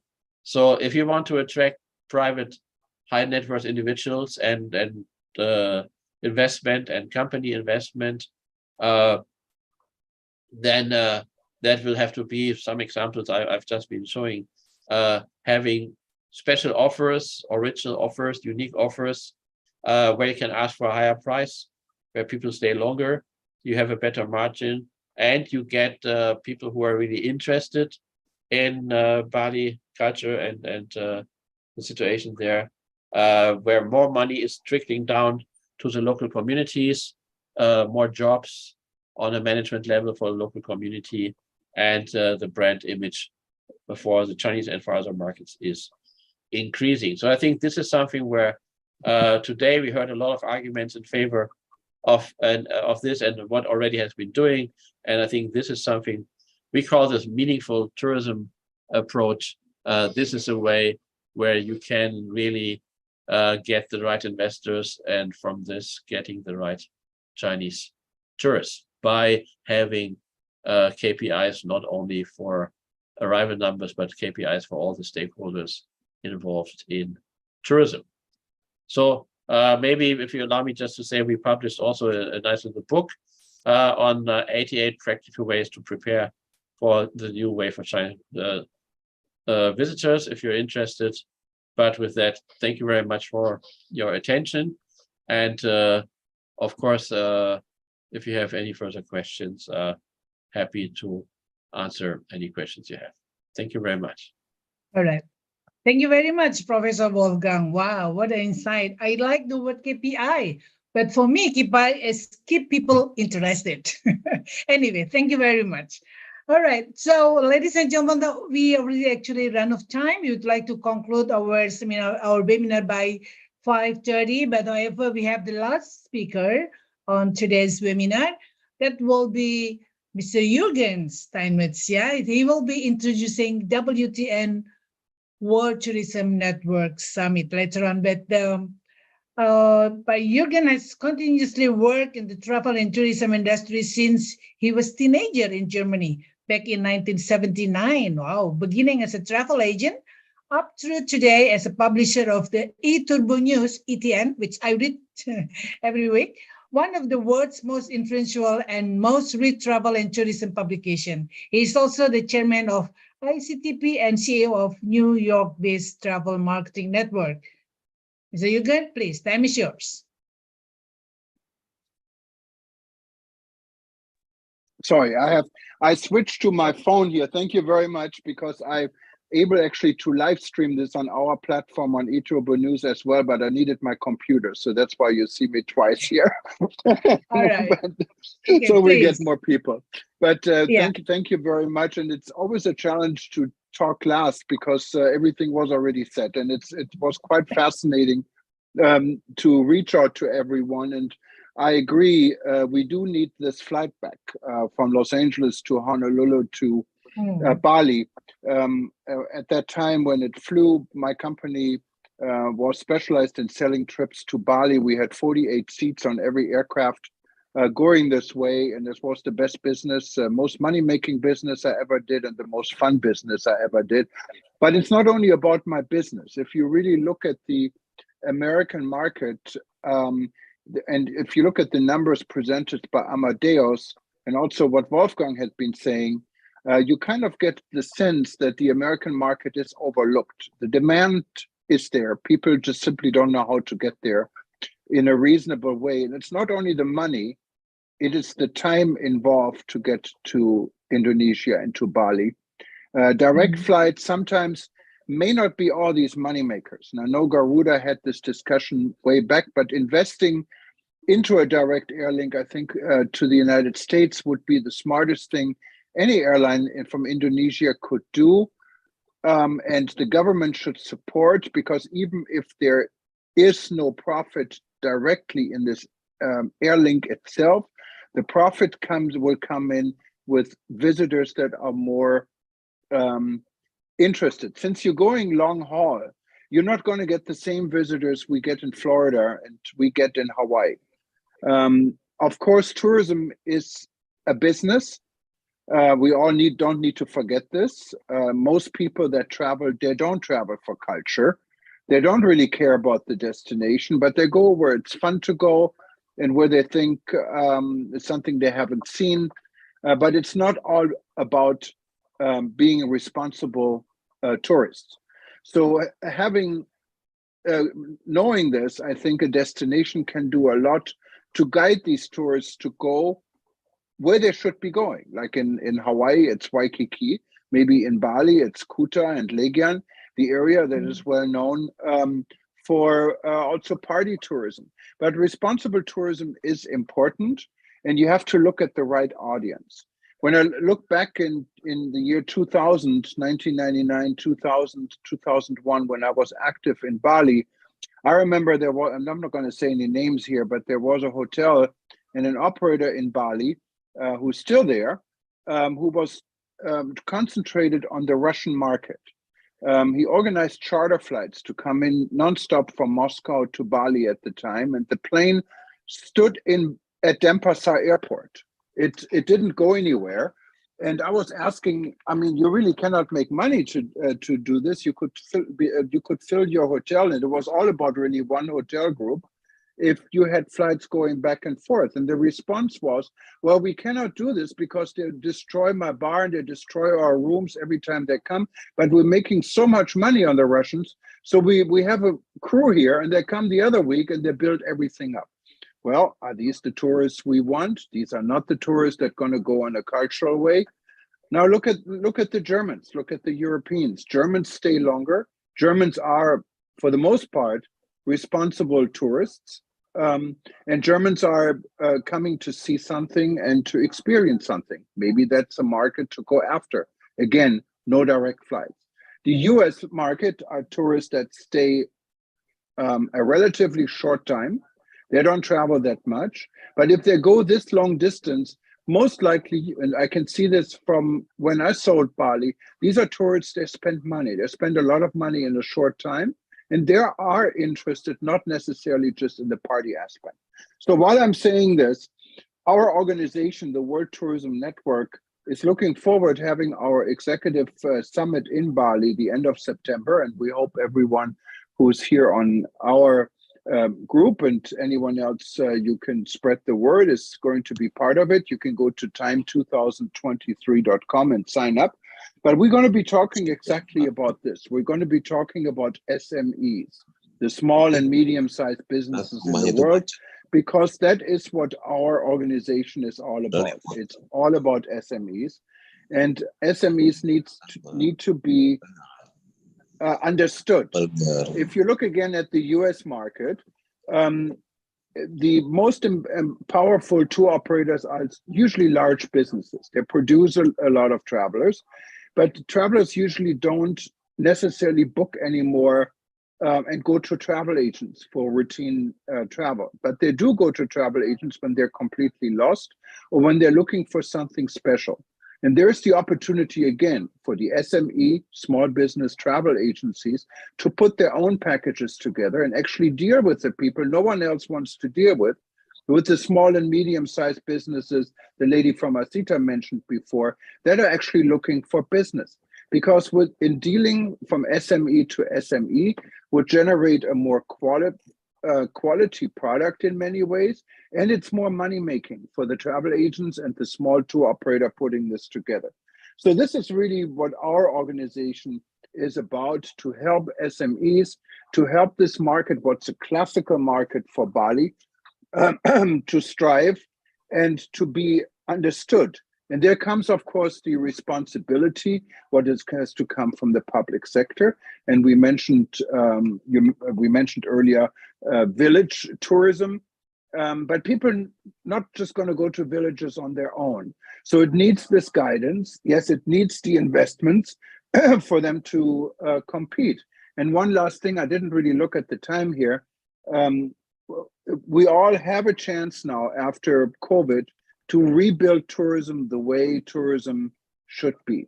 So this responsibility needs to be carefully planned. So I hope that someone in Bali from the Tourism Authority is listening to our event today and analyze all this data. And it wasn't really that much data, but analyze it and try to really understand this data, because there's a lot of information here we can learn from.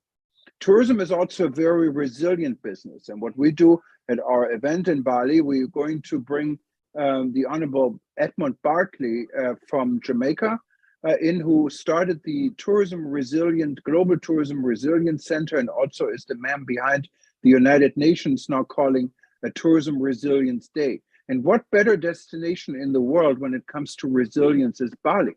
I've been in Bali when we had the bomb attacks. I was there when it happened. So I know the history on this. I know the taxi drivers that said, we don't know how to feed our family. And Bali always stood up. It always got back. So it's probably one of the most resilient destinations I know. And it's also a leader in the travel and tourism industry. What always has been a challenge in Bali, and then I close with this, in my opinion, was to understand the importance of SMEs. Specifically, I remember the time after the bombing many years ago, the hotel prices between the 5-star and the 3-star and the 2-star were like $10.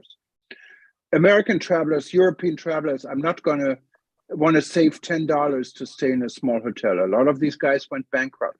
So it takes responsibilities, it takes organization and structure to protect what is there, because the SMEs is not only a business, there are many family businesses that are run by SMEs, but it's also a structure and the soul of a destination. If you lose your soul to the big guys, and again, I'm not going to mention the big names here, but many times if you go into these type of establishments, the soul behind it, the people behind it, they're not really 100% there anymore behind this business. It's just too big. So protect the SMEs, attend our event, time2023.com, September 28th. And thank you for the opportunity to be here today. And yes, if anyone has any questions, contact me, or if we have time to be asked questions, I'm here as well. Terima kasih. Terima kasih kembali, Pak Jurgen. I'll see you next month in Bali. All right, now, ladies and gentlemen, I know time is ticking, but we still do have time for 1 or 2 or 3 questions. But please limit it to short question, okay? Please, anyone? Raise your hand.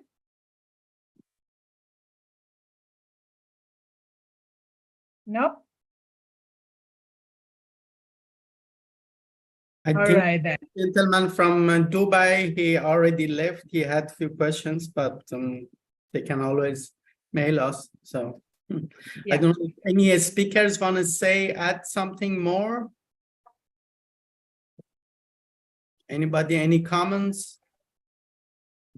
Yeah, maybe I think that, hi, my name is Safaro.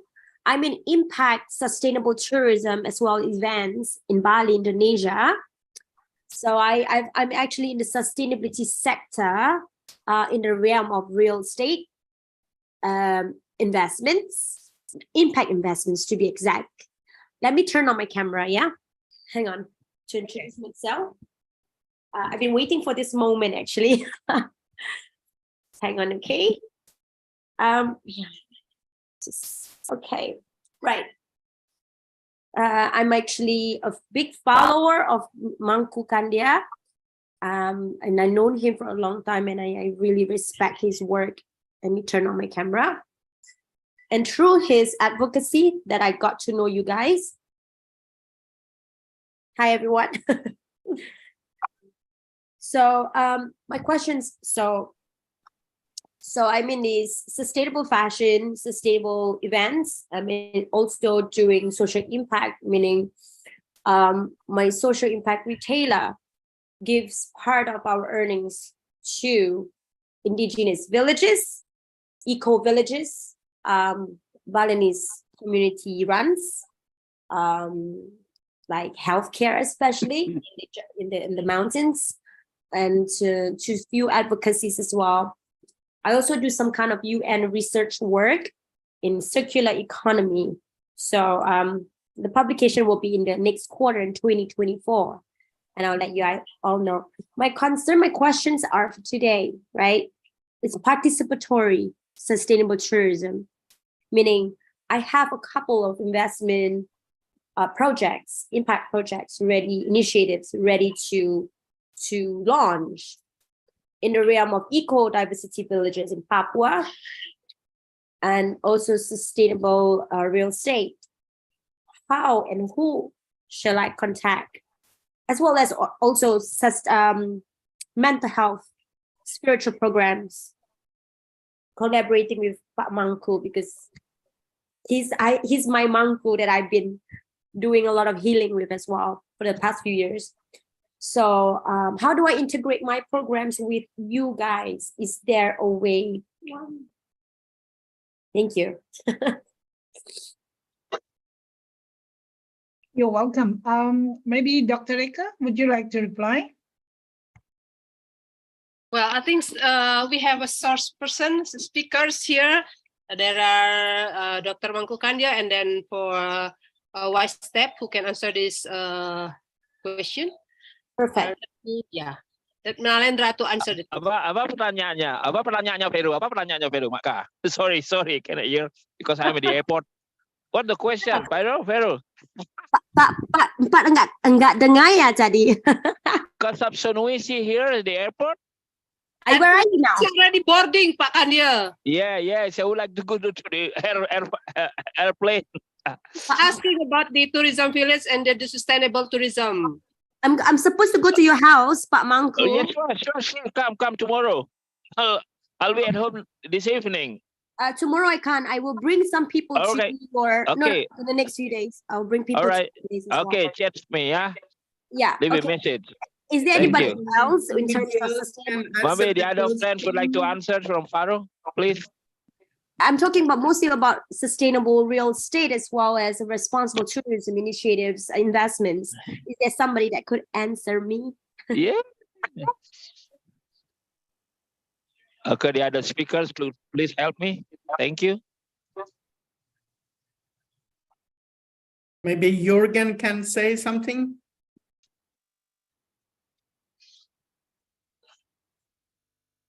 Jürgen? No?